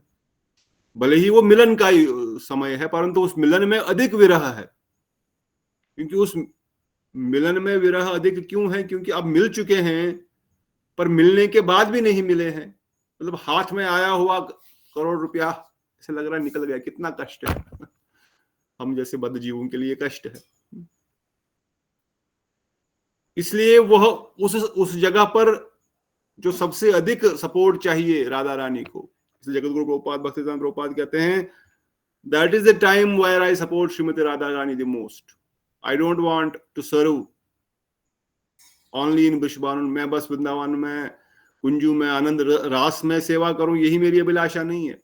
अब वहां पर सेवा करूंगा अवश्य, परंतु सबसे अधिक मेरी सेवा की जरूरत कहां पर है? जब राधा रानी कृष्ण के इतने करीब है, उनको देखना चाहती है, उनके साथ रास आदि करना चाहती है, मगर कर नहीं पाएंगी। वो लोग सामने हो, जिनके प्रति इतने समय से विरह था, आज वो विरह खत्म होने का समय है, मगर फिर भी नहीं हो सकता, तो कैसी अवस्था हो सकती है? Can one imagine? तब राधा रानी को संभालना कितना कठिन है, उनके विरह की भावना को संभालना कितना कठिन है। इसलिए घोड़े वोड़े रथ वथ सब हटा दिए, खुद ही गोपियां घोड़े बन गई। आप नहीं चलोगे, हम आपको खींच के लेके चलेंगे, अपने हृदय रूपी रथ पर लेकर चलेंगे। क्योंकि थोड़ी ना प्रैक्टिकली कृष्ण वहां से मथुरा से इधर आए, आई मीन द्वारिका से आए, कुरुक्षेत्र से आए, परंतु ये अवस्थाएं हैं उस प्रेम की अनुभूति की। तो उस चीज का वर्णन कर रहे हैं कि जब भाव की बात होगी, महाभाव की बात होगी, जब प्रेम के ऊपर के रसों की बात होगी, जब हम अगले ग्रंथों में अगर सुनेंगे अनुभाव, तब जाकर के इन सब चीजों का ठीक से ज्ञान होगा। तो दूसरे इस खरी कथा में गुरुदेव वर्णन कर रहे हैं कि ये कथा उन्होंने दामोदर व्रत अर्थात कार्तिक के प्रारंभ में दिया है ये कथा। और गुरुदेव पहले तो वर्णन करते हैं कि कितना इम्पोर्टेंट है चतुर्मास व्रत को पालन करना, और अवश्य ही जो गौड़ीय वैष्णव है उनको चतुर्मास का पालन करना चाहिए। ऑल्दो शास्त्रों में चतुर्मास का पूरा डिटेल नहीं दिया गया, नहीं करता है कि सबको चतुर्मास, परंतु चतुर्मास में विशेष रूप से जो ऊर्जा व्रत है इसका वर्णन अवश्य किया गया है। दामोदर व्रत या ऊर्जा व्रत जो कार्तिक व्रत है, नियम सेवा व्रत, इसका वर्णन शास्त्रों में स्पष्ट रूप से किया गया है। 4 महीने नहीं पर 1 महीने ऊर्जा व्रत का तो अवश्य किया गया है। परंतु गुरुदेव वर्णन करते हैं कि हमारे गुरुदेव परम पूज्य भक्ति प्रज्ञान केशव गोस्वामी महाराज और जगत गुरु भक्ति सिद्धांत प्रभुपाद जी इस व्रत को, चतुर्मास व्रत को बड़े कठोरता से पालन करते थे। हरि भक्ति विलास में भी दामोदर व्रत के बारे में कई सारी चीजें लिखी गई है, और ब्रह्मचारी गृहस्थी विशेष रूप से कैसे क्या खाना है क्या नहीं खाना है, उन सब नियमों का पालन हम जो ऑलरेडी मठों में कर रहे हैं। और 64 भक्ति के अंगों में चतुर्मास न भी लिखा है, मगर ऊर्जा व्रत, कार्तिक व्रत 64 भक्ति के अंगों में से एक अंग, ये भी भक्ति का एक अंग है और शुद्ध भक्ति का, रागानुगा भक्ति का विशेष अंग है। परंतु गुरुदेव वर्णन करते हैं हम सबको चतुर्मास के ये 4 महीने का व्रत पालन करना चाहिए और बड़े ध्यान से इसका पालन करना चाहिए, क्योंकि महाप्रभु ने इसका पालन किया। अगर हम महाप्रभु को नहीं पालन करेंगे, महाप्रभु द्वारा बताए गए नियमों को पालन नहीं करेंगे, तो कैसे महाप्रभु की कृपा प्राप्त होगी। महाप्रभु जब श्रीरंगम गए थे तब वो 4 महीने वहां पर रहे और उन्होंने खुद इस व्रत को पालन किया। और गुरुदेव कह रहे हम भी कार्तिक में हैं, अभी कार्तिक मास में हम लोग, कार्तिक मास में भगवान ने बहुत सारी लीलाएं की। गोवर्धन जी को उठाया, यशोदा मैया ने उनको दामोदर दाम बंधन की लीला हुई, और इस प्रकार से कृष्ण की माता का स्तनपान करना, मटकी फोड़ना, ये सब लीलाएं हुई। उनको कैसे उन्होंने बांधा और किस प्रकार से योगमाया कृष्ण को बुला देती है कि वो स्वयं भगवान है, और जो भगवान का शुद्ध नाम, भगवान का नाम गुणगान लेते हैं।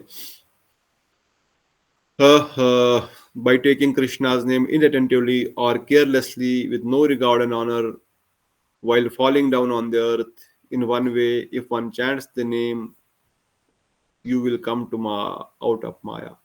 That same Krishna creates millions and millions of worlds. That thinking Krishna her own son, she forgets that she is the supreme personality and she is ready to punish him.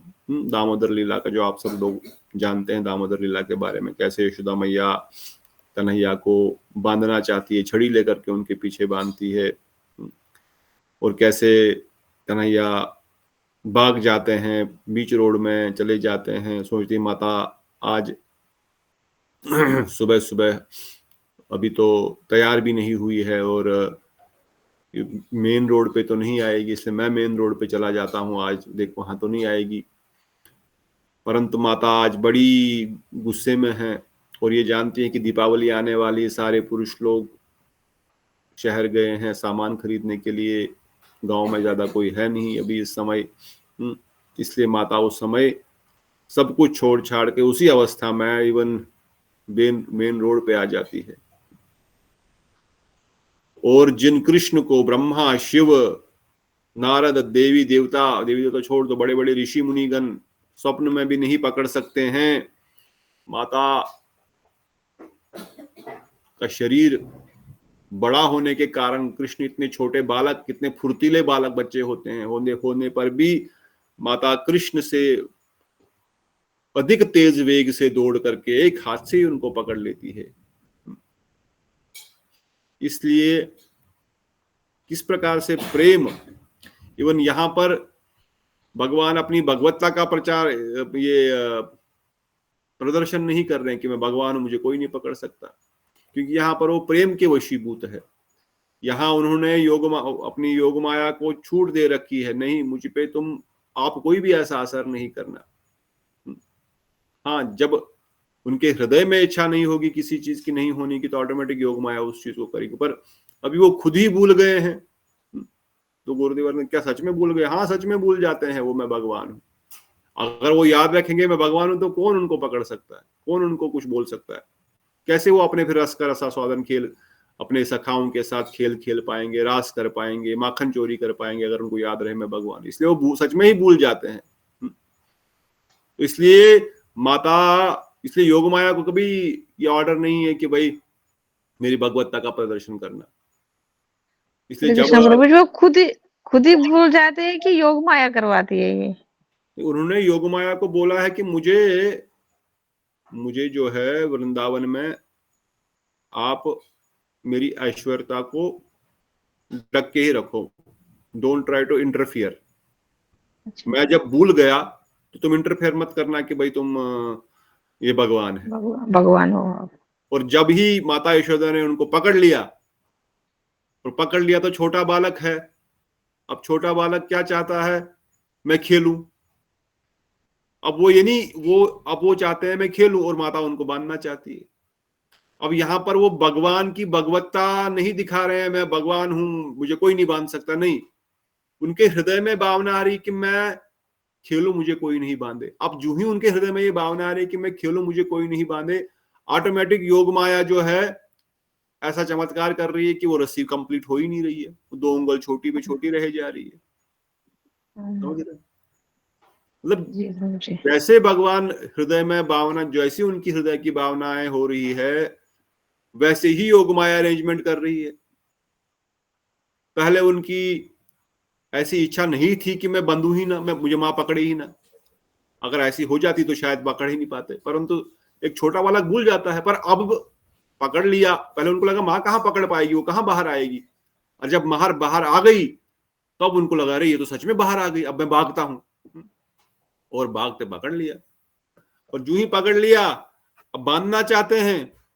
बांधने के लिए उनकी इच्छा ये नहीं हो रही कि मैं भगवान हूं, क्यों पर इच्छा इसलिए हो रही है नहीं बांधने की कि मुझे खेलने जाना था, अभी सभी सखा आएंगे और मैं यहाँ बंधा हुआ होऊंगा तो कैसे लगेगा, सब लोग मुझ पे हंसेंगे, देखो इसको बांध दिया, आज तो दिवाली आने वाली है और ये बंधा हुआ है यहाँ पर।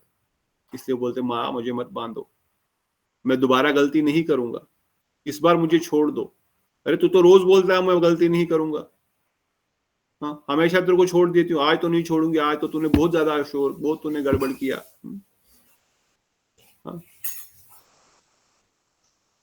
क्यों आज तूने इतना गड़बड़ क्यों किया? अरे मैया मुझे बहुत भूख लगी थी। जब माता को सारी बाकी हम सब जानते हैं लीला, बाकी सब मुझे गोपिकाएं वात्सल्य रस की कंप्लेंट करती है कि तुम्हारा कन्हैया, कंप्लेंट क्यों करती है, वो चाहती इसी बहाने कृष्ण को देखने जाती है, मिलने जाती है। अभी किस बहाने से जाएंगे कृष्ण श्याम सुंदर से मिलने के लिए, इसी बहाने जाएंगे, अरे आज ये मेरे घर में आया था, चल तू भी चल, तू भी बोलना। अच्छा कल ना मैंने देखा इसको एक खिड़की से चढ़ रहा था, चल बोल के आते हैं यशोदा मैया को, और बोल के आएंगे तो देखेंगे। अभी तक कन्हैया गौचरण नहीं जाते हैं, इसे घर में ही होते हैं, आसपास के मोहल्ले में ही खेल रहे होते हैं उस समय, अभी तो छोटे हैं, वे बस मोहल्ले में ही पूरा खेल रहे, पूरा हल्ला वहीं पर हो रहा है, सारा सबको आनंद मिल रहा है, इसलिए खेल रहे हैं। अब जो थोड़ी देर के लिए घर आते हैं भोजन पाने के लिए या रेस्ट करने के लिए, तो बुझ गोपियों को 5 मिनट भी उनके बगैर रहा नहीं जाता है, चलो चलो यशोदा मैया को कुछ कंप्लेंट करते हैं। अब माता को लगता है कि सही में चलो अब मैं खुद ही बनाऊंगी मक्खन, शायद ये जो हमारे नौकर चाकर है ये मक्खन ठीक से नहीं बनाते होंगे, शायद कुछ तो खट्टा होगा, मक्खन तो अच्छा है पर हो सकता है इनके हाथ में टेस्ट नहीं होगा, मैं अपने हाथों से बनाऊंगी। इसलिए सबसे विशेष गायों से पद्मगंधा, जिनके दूध में कमल पुष्प की सुगंध है और जिनके दूध में गुलाब की सुगंध है, ऐसे ऐसे सुगंध अधिक फूल, क्योंकि वो यही अधिक खाते हैं, इसलिए नेचुरली उनके दूध में इस प्रकार की खुशबू है।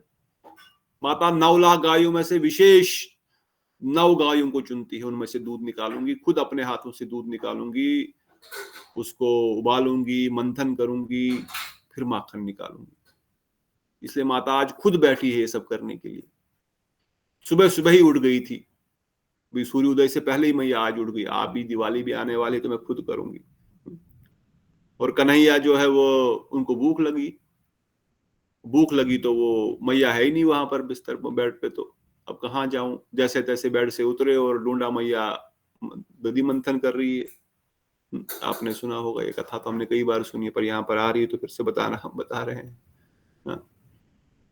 माता ने गोद में बिठाया, पहले उन्होंने उस मंथनी को पकड़ा, जिस स्वरूप में आज हमारे उडुपी कृष्ण का दर्शन है, मंथनी को पकड़े हुए। माता ने गोद में बिठाया, दूध पिलाया, परंतु कृष्ण दूध पिए जा रहे हैं। माता के, गुरुदेव कहते हैं माता के स्तनों में पूरे ब्रह्मांड का दूध है और कृष्ण के पेट में पूरा ब्रह्मांड बसा हुआ है। न माता के स्तनों का दूध खत्म होगा, न कृष्ण का पेट भरेगा। इतने में दूध बोल रहा, तो मैं जी के क्या करूंगा, मैं भी कूद जाता हूँ, आग में उबल रहा है और वो दूध जो है आग में उबल करके नीचे आना चाहता है। मैया सोच रही है अगर दूध गिर गया तो रबड़ी किसकी बनेगी, मालपुआ किसका बनेगा, खोआ किसका बनेगा, बर्फी किसकी बनेगी, मेरा दूध तो कभी भी पी सकता है, ये इससे तो ये सब नहीं बनेंगे। इसलिए उनको बिठा देती हूँ और फिर दूध उतार देती हूँ, पर कृष्ण छोड़ना नहीं चाहते। वो बोलते मुझे मुझे नीचे नहीं उतरना है। मैया कह रही दूध उबल रहा है, माँ बोल रहे नहीं। मैया ने एक हाथ से उठाया और साइड में उनको करके नीचे बिठा दिया। अब कन्हैया माया दूध उतारने गई, इनको बड़ा गुस्सा आया आज, बड़ा गुस्सा आया। जिस मंथनी से मटका मथन रहे थे उसी को उठाया और दे मारा उसी दूध के मटके पे, और आसपास जितने 2-3 मटके सब पे थे, और दौड़ के वहां से चले गए। अब देखा सब दूध बिखर गया, पूरे किचन में, पूरे हॉल में दूध बिखर गया। अब क्या करूं, अभी मैया आएगी, अब डांट पड़ेगी।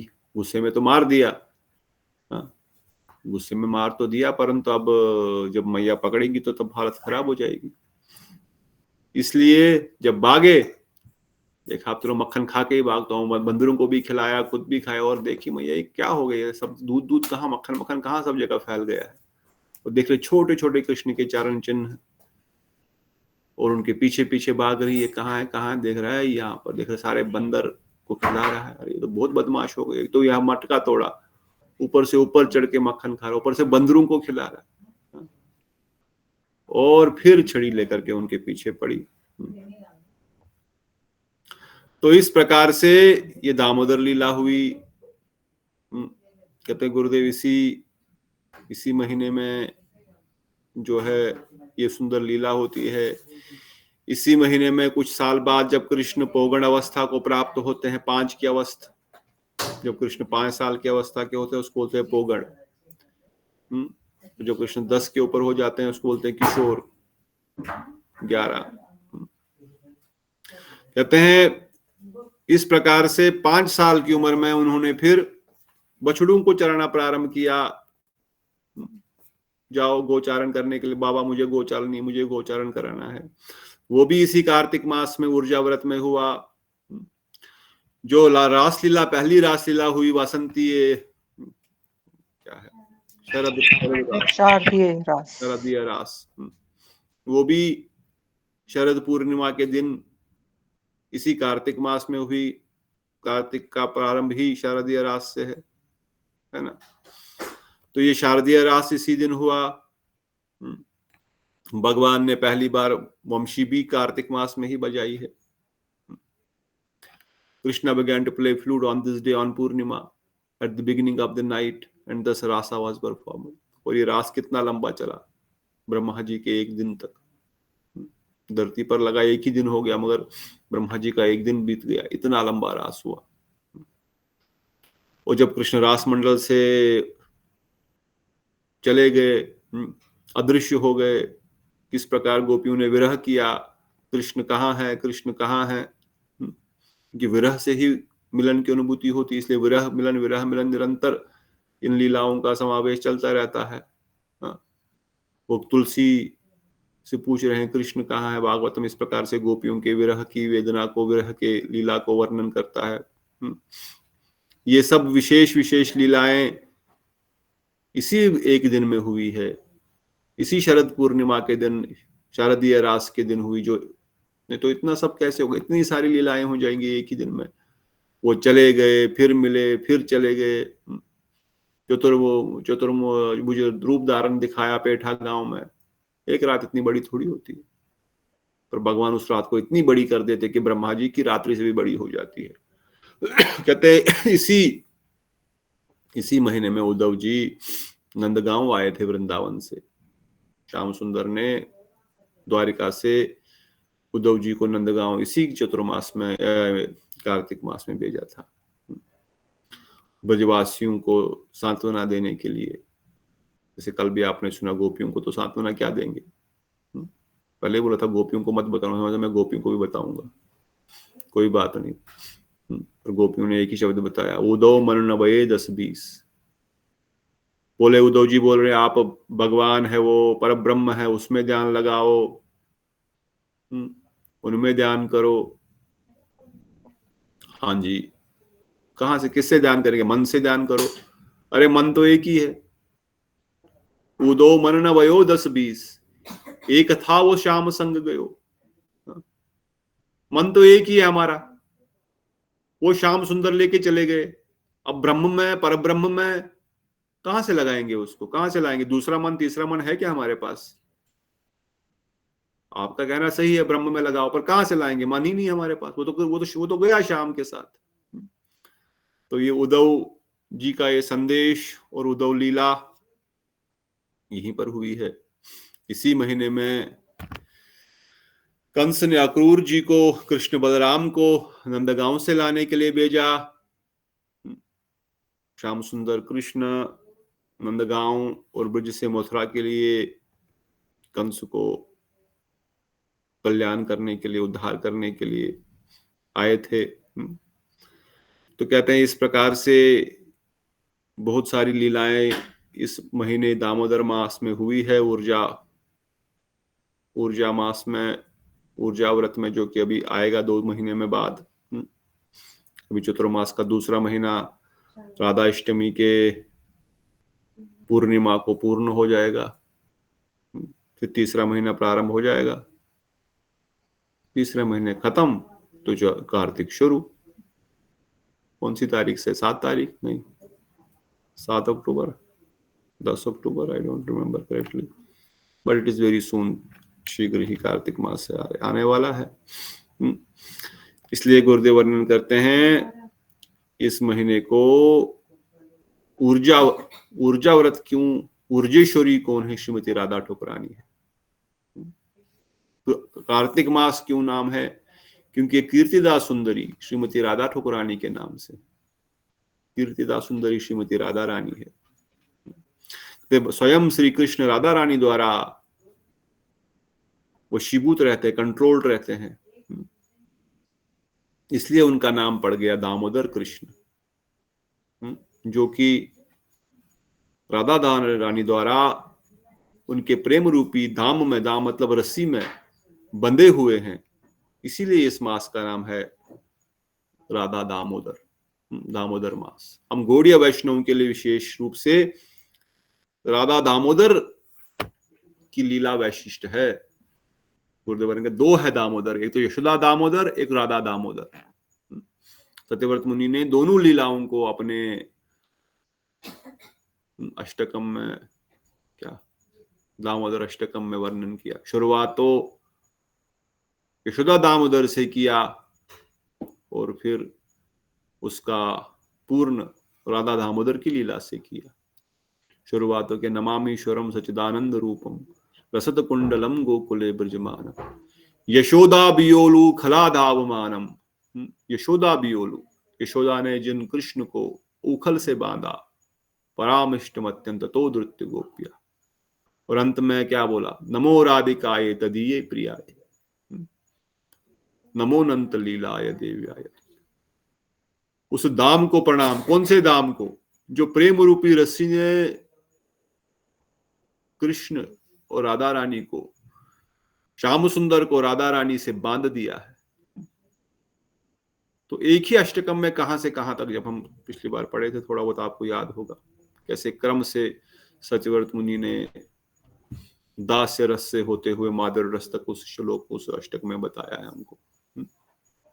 इसलिए गुरुदेव वर्णन करते हैं दोनों ही राधा दामोदर, राधा यशोदा दामोदर, दोनों ही दामोदर है और दोनों के नाम से ही ये महीना है। परंतु गौड़ीय वैष्णव संप्रदाय के लिए यशोदा दामोदर, राधा दामोदर ज्यादा इंपॉर्टेंट है। यशोदा दामोदर वात्सल्य रस वालों के लिए अच्छी बात है, इसलिए राधा दामोदर से मठों में ज्यादातर देखेंगे नहीं यशोदा दामोदर की पिक्चर या फोटो या विग्रह रखा हुआ है। ठीक है, उनको भी हम दिया धूप दीप दान करते हैं, प्रणाम करते हैं, ऐसा नहीं है। पर जब इतना कथा आप सुने हैं, जानते हैं कि लक्ष्य पहले केंद्रित करो। गुरुदेव की आज की कथा में आया था, लक्ष्य इंपॉर्टेंट है कि साधन इंपॉर्टेंट है कि साध्य इंपॉर्टेंट है? पहले आपने तो पूरा बृहद भागवत अमृत सुना, आप तो बता ही सकते हैं। साध्य, साध्य, goal. Goal is important. Example, गुरुदेव एग्जाम्पल दिए थे कथा में, किसी ने सुनी कथा? ये प्रश्न ऐसे पूछूंगा बीच बीच में, उत्तर देंगे तो इनाम मिलेगा। गुरुदेव ने क्या एग्जाम्पल दिया था साध्य और साधन के लिए? सिंपल, बहुत सुंदर एग्जाम्पल दिए गुरुदेव, बड़ा सरल ही प्रभु एग्जाम्पल। जी कथा सुनी तो बोल ही जाते हैं। उन्होंने वो दिया था ना हाँ, कि जब बताओ। हम पढ़ाई करते हैं तो अगर डॉक्टर जाना है तो हम पहले गोल रखते हैं, वेरी गुड। फिर उसी के अकॉर्डिंग। प्रवीणा माता जी को 1 पॉइंट मिलता है। और एक एग्जाम्पल दिया, वेरी नाइस। प्रवीणा माता का नोट कर लो 1 पॉइंट, उसी के अकॉर्डिंग। इसी के अकॉर्डिंग। एक और एग्जाम्पल भी दिया था इसी लक्ष्य के ऊपर। कर्म योग और ज्ञान मार्ग फॉलो करते करते वो बताया था। हाँ, वो भी है, पर ये लक्ष्य साध्य और साधन में पहले कौन सा चूज करना है? पहले साधन, जैसे कोई डॉक्टर। गोल करना प्रभु है, जी वो जाने जो से पहले। अर्जुन का आंख का वो था, अर्जुन हाँ, के अर्जुन लीला। का, अर्जुन का, अर्जुन के आंख अर्जुन का। के कि आंख से उन्होंने पहले। आंख पे ही वो देखा, बाकी सब इधर उधर पांडव दूसरे इधर उधर देख रहे थे, कोई पेड़ पे देख रहा था। चलो ये भी तो उन्होंने जो शुक पक्षी का निशाना साधने को बोला था, तो उन्होंने कहा मेरे को सिर्फ ये काला गोला नजर आ रहा है। सही बोले, ये भी एक विशेष एग्जाम्पल है। एक और एग्जाम्पल इसी के साथ, इससे भी इजी सिंपल एग्जाम्पल। चलो आप दोनों ने सही बताया, तो एक और बताया, तीन चार वक्तों ने बताया सही। गुरुदेव बताया तीर चलाने से पहले तीर छोड़ोगे या पहले निशाना साधोगे कि तीर कहाँ छोड़ना है? वेरी सिंपल एग्जाम्पल, कोई बेवकूफ आदमी भी समझ सकता है। अगर आपको तीर चलाना है तीर कमान से, पहले आप तीर छोड़ दोगे फिर बोलोगे अरे उधर जा उधर जा, या पहले निशाना साधोगे फिर तीर छोड़ोगे? क्या करोगे पहले? उसमें बोले भी था कोई भक्त, पहले साधन से गुरुदेव बोले कान मरोड़ूंगा। निशाना कान साधेंगे, मरोड़ूंगा तुम्हारे, निशाना कान साधेंगे। निशाना साधेंगे। गुरुदेव बोले कान मरोड़ूंगा तुम्हारे, कान ऐठूंगा तुम्हारे, शब्द ऐसे बोलते।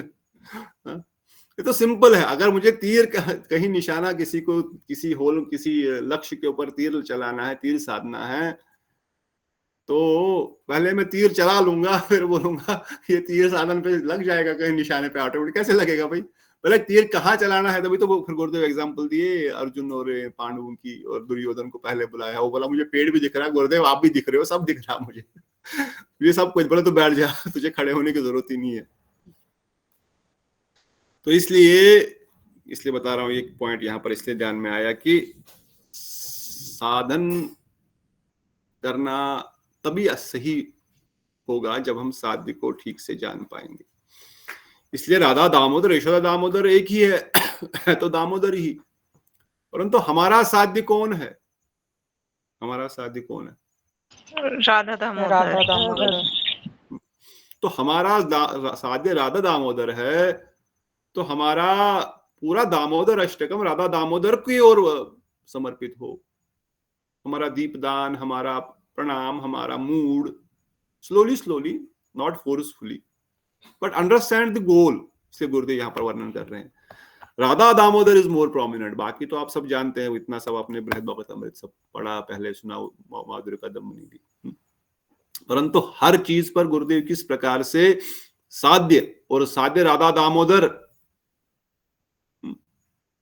को ही केंद्रित करते हुए सनातन गोस्वामी जी वर्णन करते हैं बड़े ही स्क्रिप्ट हिडन तरीके से। सभी कमेंट्री, सभी टीका भागवतम के हमारे आचार्यों ने इसी प्रकार से बड़े ही स्क्रिप्ट तरीके से लिखी है, बड़े ही स्क्रिप्ट तरीके से लिखी है। इसलिए सनातन गोस्वामी पाद और गुरुदेव महाराज कहते हैं मेरे गुरुदेव ने इन सब बड़े ही गुह्य तत्वों को जन समुदाय के लिए रिवील किया, इसको समझाया, बताया, सबके सामने प्रकट किया। और जो रसिक वैष्णव है, जो सीनियर वैष्णव है, विशेषकर रसिक वैष्णव जो है, उनके लिए यह प्राण है, उनके लिए यही जीवन है। इसलिए सुखदेव गोस्वामी ने राधा ठकुरानी का नाम कहीं पर वर्णन नहीं किया। इसलिए राधा दामोदर का प्रेम प्राप्त करना ही हमारा सादा भजन का एकमात्र लक्ष्य और दामोदर व्रत का भी यही लक्ष्य है। गुरुदेव वर्णन करते हैं, दामोदर शब्द का मैं एक वैशिष्ट बताऊंगा, उसके बाद हम रुकेंगे।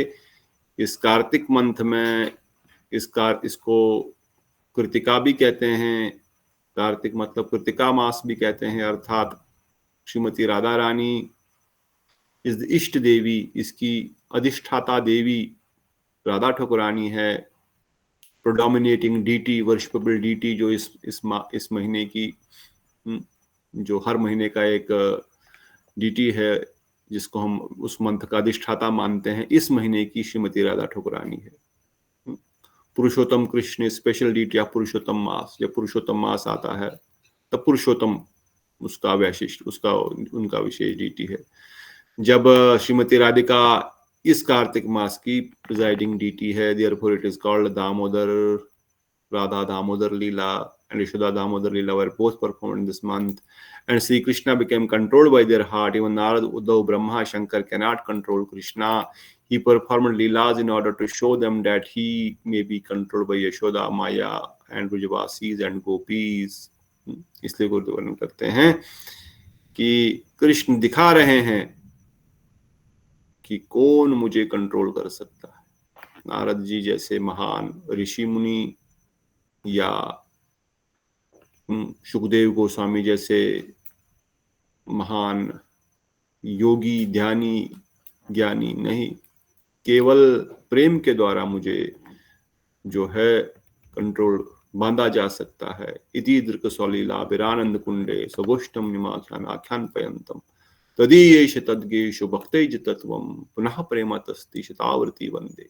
इसलिए बार बार सत्यव्रत मुनि प्रणाम कर रहे हैं, गोपों को, गायों को, बछड़ों को दंडवत प्रणाम कर रहे हैं उनको कि हे आपका कितना सौभाग्य है, आप उन भगवान के निजी परिकर है और आप कृष्ण को आनंद प्रदान करते हैं।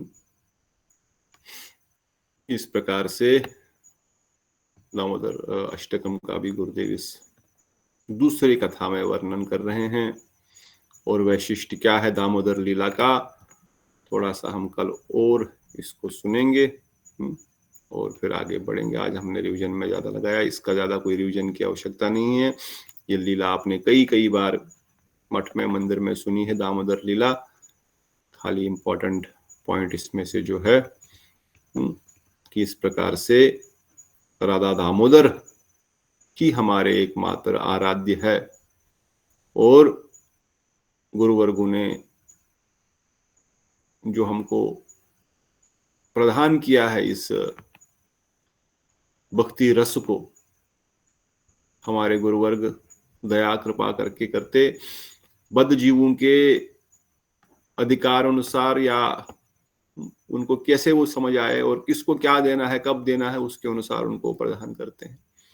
इसलिए जब गुरुदेव इन चीजों को प्रदान कर रहे हैं तो आनंद से इनको स्वीकार करें और अपने जीवन को सफल बनाएं। इन्हीं वचनों के साथ यहाँ पे रुकते हैं। कोई प्रश्न अगर हो तो पूछ सकते हैं, नहीं तो आज सभा को यही विराम देंगे। आज हमने दामोदर लीला, दामोदर अष्टकम से अधिक कार्तिक व्रत का विशिष्ट थोड़ा गुणगान सुना और क्यों इसका नाम कार्तिक पड़ा और दामोदर किस प्रकार श्याम सुंदर प्रेम के वशीभूत है, इन सब तत्वों को थोड़ा सा आज हमने विचार किया है राधा तत्व के उपलक्ष्य में। कोई प्रश्न नहीं है तो यहाँ पे रुकेंगे, कल फिर मिलेंगे। यस, धीर प्रभु ने जो हरि भक्ति विलास में वो चैंटिंग के वो किया, तो उसमें ये भी था कि पाँव में वो पहन के आप माला वो नहीं कर सकते। पाँव में पहन के क्या नहीं कर सकते? चप्पल पहन, हाँ। तो हम तो जैसे कभी वॉक भी करते हैं या कुछ करते हैं या उसमें भी हम कर लेते हैं, तो ये नहीं करना चाहिए। अभी हमारे गुरुवर्गु ने बद्ध अवस्था देख करके हमको नाम अधिक करे जैसे तैसे इसके लिए छूट दे दी, चलते चलते भी कर लो। घूमते फिरते भी कर लो, नहीं तो नाम एक स्थान पर बैठ करके एक आसन में बैठ करके करना चाहिए जितना क्योंकि हो उसमें सके। अशुद्ध अवस्था वाला भी लिखा हुआ है, तो हम तो मतलब उसमें, क्योंकि हमें गुरुवर ने तो ये कहा हुआ है इसके लिए नाम तो करने के लिए कहा है कि ना, जैसे मना आप नहीं सुबह किया। होते हो तब तो एकदम नहाने तब तो कर सकते हो। हाँ नाम कर सकते हो। इवन अशुद्ध अवस्था में भी अगर तुलसी माला पे भी नहीं नाम करते हैं तो नाम तो ऐसे कर ही सकते हैं। इसलिए गुरुदेव भी वर्णन करते थे कई बार कि ज्यादा हरि भक्ति विलास के नियमों को हमको डीप में नहीं जाना है, परंतु जो इम्पोर्टेंट एस्पेक्ट्स है वो जितना हम कर सकें करें, क्योंकि जितना हम अधिक स्ट्रिक्टनेस अपनाएंगे, श्याम सुंदर देखेंगे, गुरुदेव देखेंगे कि इसमें सीरियसनेस है और ये करना चाहता है स्ट्रिक्टली चीजों को, तो the mercy will flow, the chances of mercy flowing is more. So हमको पता है ultimately this is all about mercy, Krishna की प्रचुर कृपा, हम उसका इंतजार कर रहे हैं। प्रचुर कृपा अब कैसे होगी उसके लिए अलग अलग कृत्रिम प्रयास हम कर रहे हैं, कभी ऐसे कर रहे हैं, कभी वैसे कर रहे हैं, कभी ऐसे कर रहे हैं, पर इसलिए हम उन प्रयासों को कर रहे हैं। तो उसमें अगर हमारी क्षमता है कुछ और तपस्या करके उसको और जल्दी ठाकुर कृपा करें तो हम करें, अदरवाइज जो गुरुदेव और गुरु वैष्णव ने हमको जिस प्रकार से छूट इन द सेंस जो बताया है ऐसा करो तो we are safe because Gurudev will take care, है ना। मैं तो ऐसे पढ़ा भी हाँ नहीं, जी प्रभु जी। बता रहा हूँ।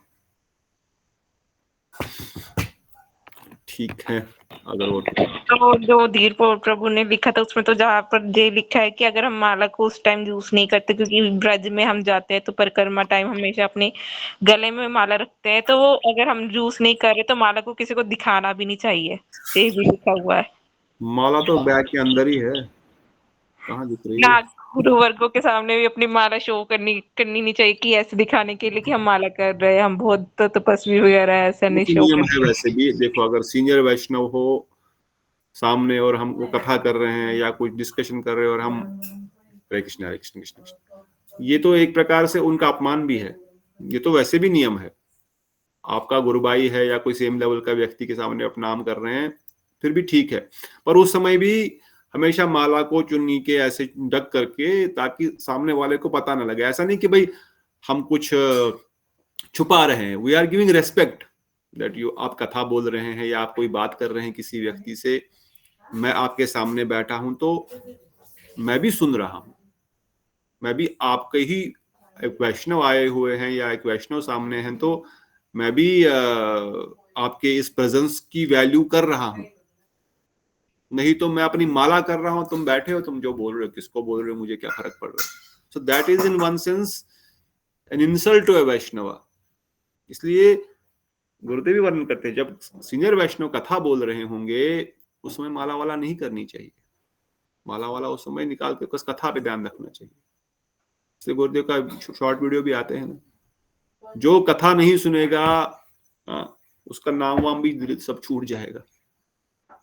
परंतु हाँ कई बार नाम अधिक करना है, समय की लिमिटेशन है और ठीक है हम थोड़ा दूर बैठे हैं तो चुपके से अपना माला रखो अपना साइड में, अपना चुन्नी के नीचे, अपनी उतरी के नीचे, और साइड से करो, साइड चुपके सो दैट सामने वाले को रेस्पेक्ट भी मिले और दूसरे भक्तगण आपको देख करके वो भी ना ये चीज रिपीट करें कल को, अरे ये भी कर रहा है तो मैं भी कर लूंगा। नोबडी विल लिसन टू कथा देन, एवरीवन सब अपना जप ही कर, जप ही ध्यान कहाँ होगा, ध्यान तो मन तो एक ही है ना, या तो इधर रहेगा या तो उधर रहेगा। तो हमारे राधे कुंज में आप अगर देखोगे ना किसी को माला करते प्रभु जी कथा देते होंगे तो चुपके से कोई आपको बोलेगा बाहर आ जाओ फिर बोलेगा अभी कल से नहीं बैठना कथा में, नहीं बोलेगा माला नहीं करना, तुझे पक्का पता नहीं है माला नहीं करनी है। तो in some places devotees are very strict, at least जब सीनियर वैष्णव कथा बोल रहे होते हैं।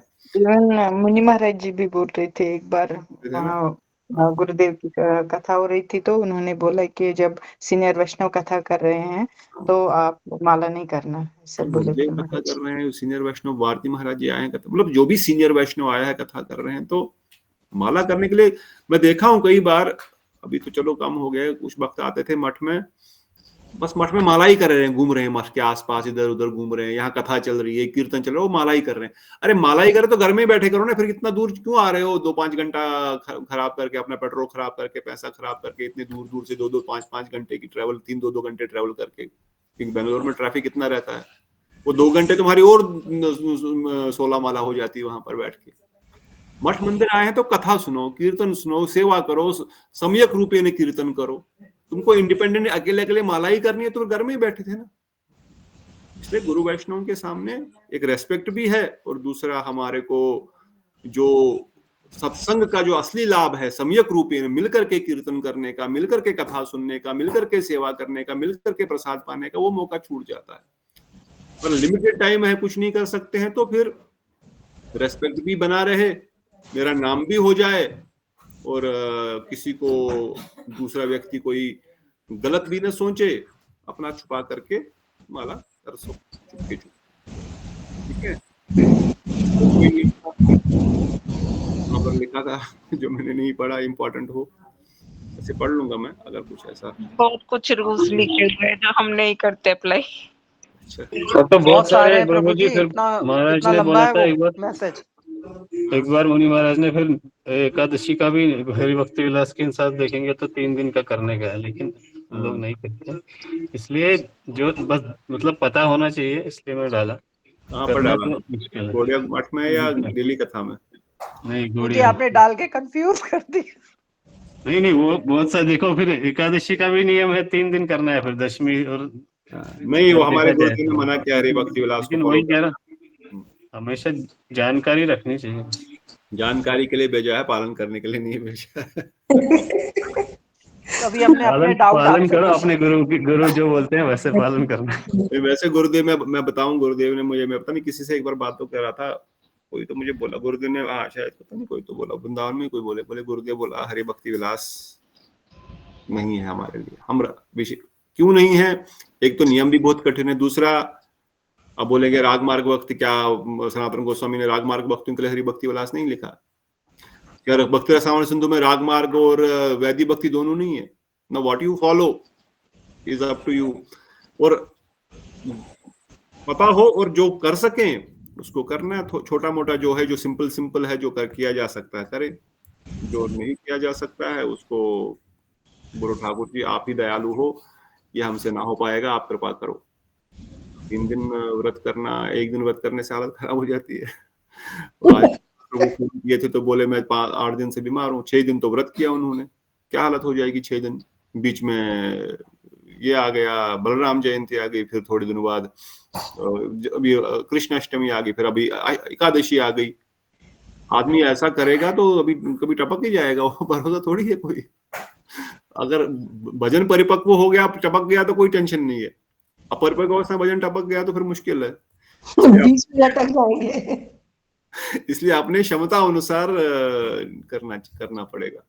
अधिक से अधिक श्रवण कीर्तन सिमरन, श्रवण कीर्तन सिमरन हमको बताया गया। श्रवण भागवतम का कोई भी पेज उठाओ, श्रवण कीर्तन सिमरन, राग मार्ग का कहीं भी उठाओ, श्रवण कीर्तन सिमरन, इस पे सारा फोकस रहे बस। बाकी सब ये तो कर ही सकते हैं ना, जब मठ में कथा चलती है तभी माला ना करे, इतना नियम तो कर ही सकते हैं ना। कर ही सकते हैं, क्यों नहीं। पर हाँ, अगर कोई बैठ के कहीं साइड में चुपके कर रहा है, परंतु कुछ ढका हुआ है हाथ, कोई उतरी लगी है तो ठीक है, पर सीनियर वैष्णव हो तो तब अवॉइड ही करना चाहिए। वही सीनियर वैष्णव की बात कर रही हूँ मैं। वैसे भी अवॉइड करना चाहिए, क्योंकि इसका मतलब you are really valuing the other person. Correct, मतलब जैसे आप बोले कि रिस्पेक्ट दिखाना है, रिस्पेक्ट है ना उससे। क्योंकि मैं कई बार देखता हूँ, कई मठ में मैं बोला ना, कोई बाहर बैठे रहता है, अंदर कथा चल रही है, वो बाहर बैठे घूम रहे हैं। Why are you here for? प्रभु जी एक बात प्रभु जी बोल रहे हैं, हरे कृष्ण, प्रभु जी बोल रहे हैं कि ना वो उसका वो ना कथा सुन पाते हैं, ना वो माला कर पाती है, ना वो इधर का रहते हैं, ना वो इधर का रहते हैं। इसे एक ही चीज कर लो। सही बोल रहे हैं, सही बोल रहे हैं। या तो माला कर लो, नहीं तो कथा सुन लो। राधेश प्रभु जी, हाँ जी, आज कथा में भी आया था एक जगह पर, बोल रहे हैं कि आप माला भी कर लेते हो, कथा भी सुन लेते हो। बोल रहे हैं ना तो वो दिमाग में जाता है वो चीज, ना माला जाती है। इसे ऐसे एक ही चीज, या तो माला एक साइड पे जाओ, कथा मत सुनो। और क्या, मन तो एक ही है ना, मन तो एक ही जगह वही रहेगा। तो बोल रही, मन तो एक ही है तो नाम कहाँ तो कहाँ जाएगा। नाम में रहेगा मन, नहीं तो कथा में रहेगा मन। आप बोलोगे मेरा मन है, हाँ भी मैं तो ऐसा तो गोपियों ने भी मना कर दिया, मन तो एक ही है उनका भी, हमारे जब उनके एक है तो हमारे दो चार कहाँ से होंगे। प्रभु जी है तो प्रभु जी को कथा बोलने को बोलना था, आज वैसे भी बीमार था, थोड़ा सा कृपा मिल जाती सबको। आप बोला करो जब प्रभु जी आसपास होंगे तो। जी प्रभु जी, भी तो करती हूँ, जब आ जाऊंगी उधर तो बोलूंगी मैं उसको।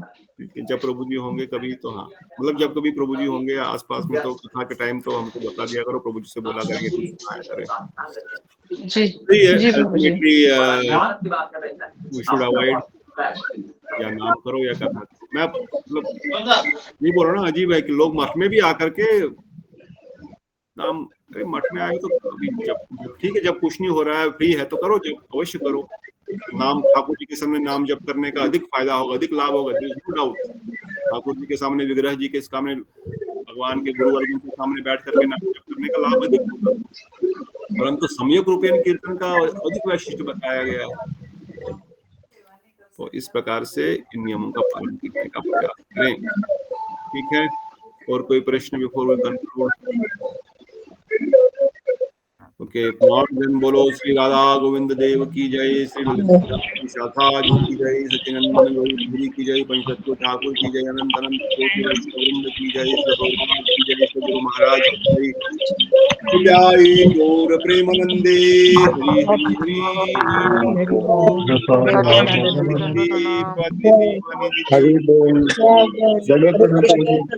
हरे कृष्णा प्रभु जी, दंडवत प्रणाम। हरे कृष्णा प्रभु जी, हरे कृष्ण प्रभु जी, दंडवत प्रणाम। प्रणाम प्रभु जी, हरे कृष्णा। माधवी दीदी दंडवत, बिमला दीदी दंडवत प्रणाम, रेवती हरे दीदी कृष्णा, दंड प्रणाम।